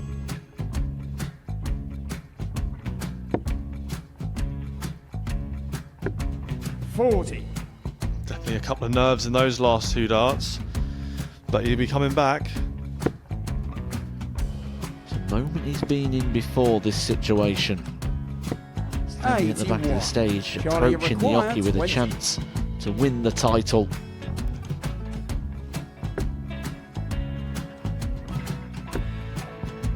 He did this to win the first title, if you remember. 11. I think he's gone. Georgia I think require he's gone to 180. bust it, maybe. The first title he wanted 20. He went 6-7-7 to win it. He had a chance to replicate it again. Yeah, I get the feeling that was for a bust, and 39. on that Charlie situation there, George require Gay wasn't even 9. able to take it out going to the 18s on that switch. Yeah, I think he just panicked a bit, but he's done well to get that big one. Sometimes can be the hardest part. Georgia requires This is it. 79. It's got to be 19s. It's got to be 19s for this shot. Big 20 and a double. He's got the first one. He's going to get a match dart here.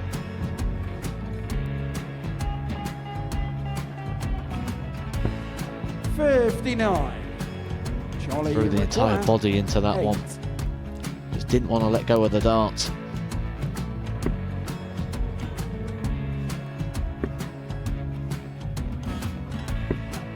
No score. He's given George a chance. Georgia require 20. I think George has been quite good on double 10 today. So many opportunities for Charlie Murphy. Go Couldn't get the job it. done. Got out the match! And the Red Dragon George MODUS Skate. Super Series Influencers Champion, George Skate!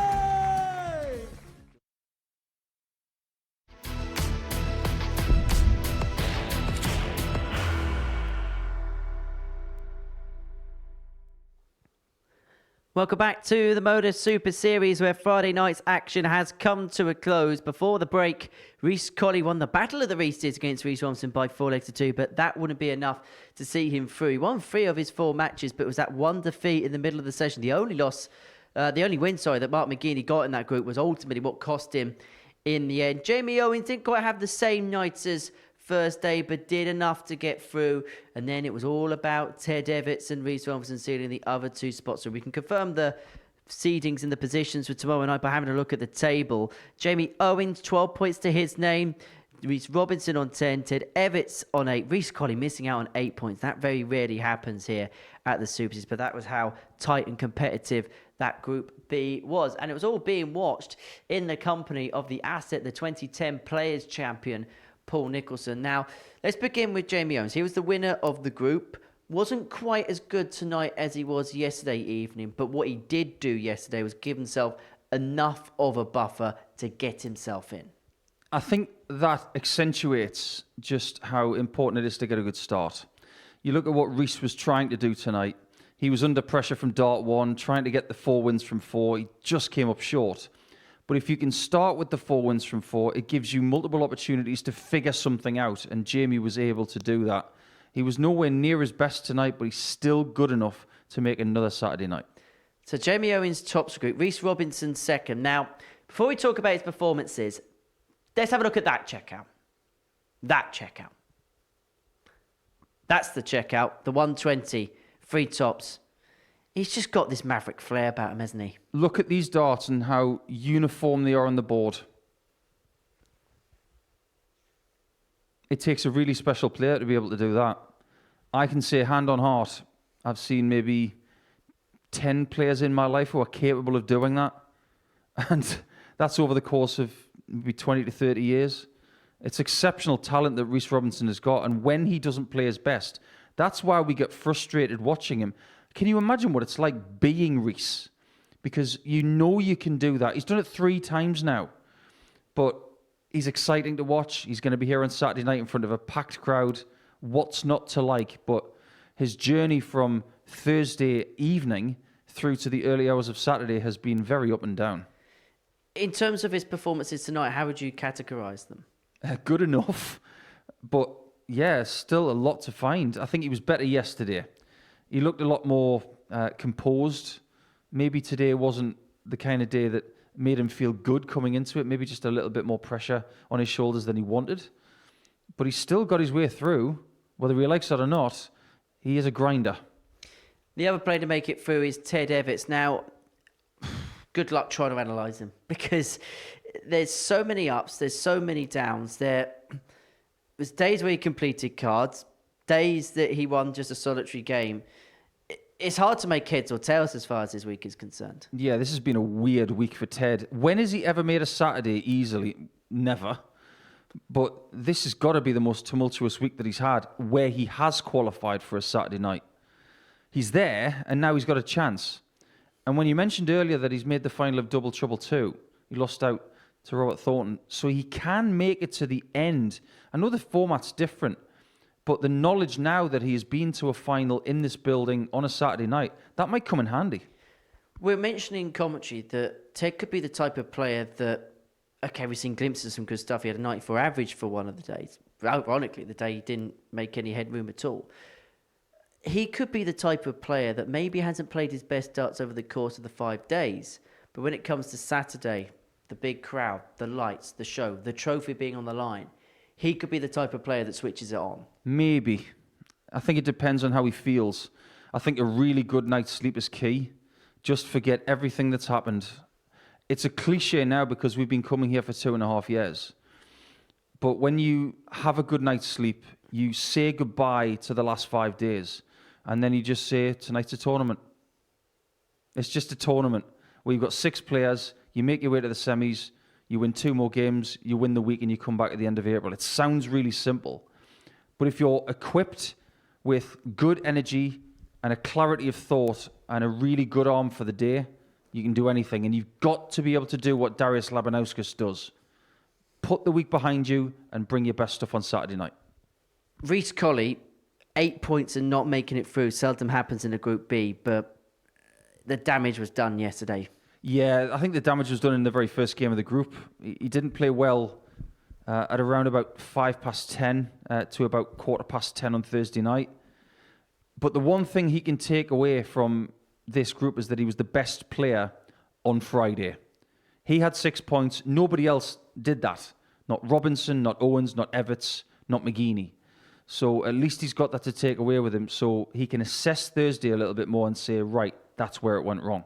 Well, let's have a look then at the breakdown then, the tournament bracket. We're heading through to Saturday now here at the Super Series. Kurt Parry won Group A on Wednesday afternoon. Carl Wilson and David Wazowski won their places through Group C earlier on this afternoon. And Jamie Owens, Reece Robinson and Ted Everts will join them in the Saturday night showdown.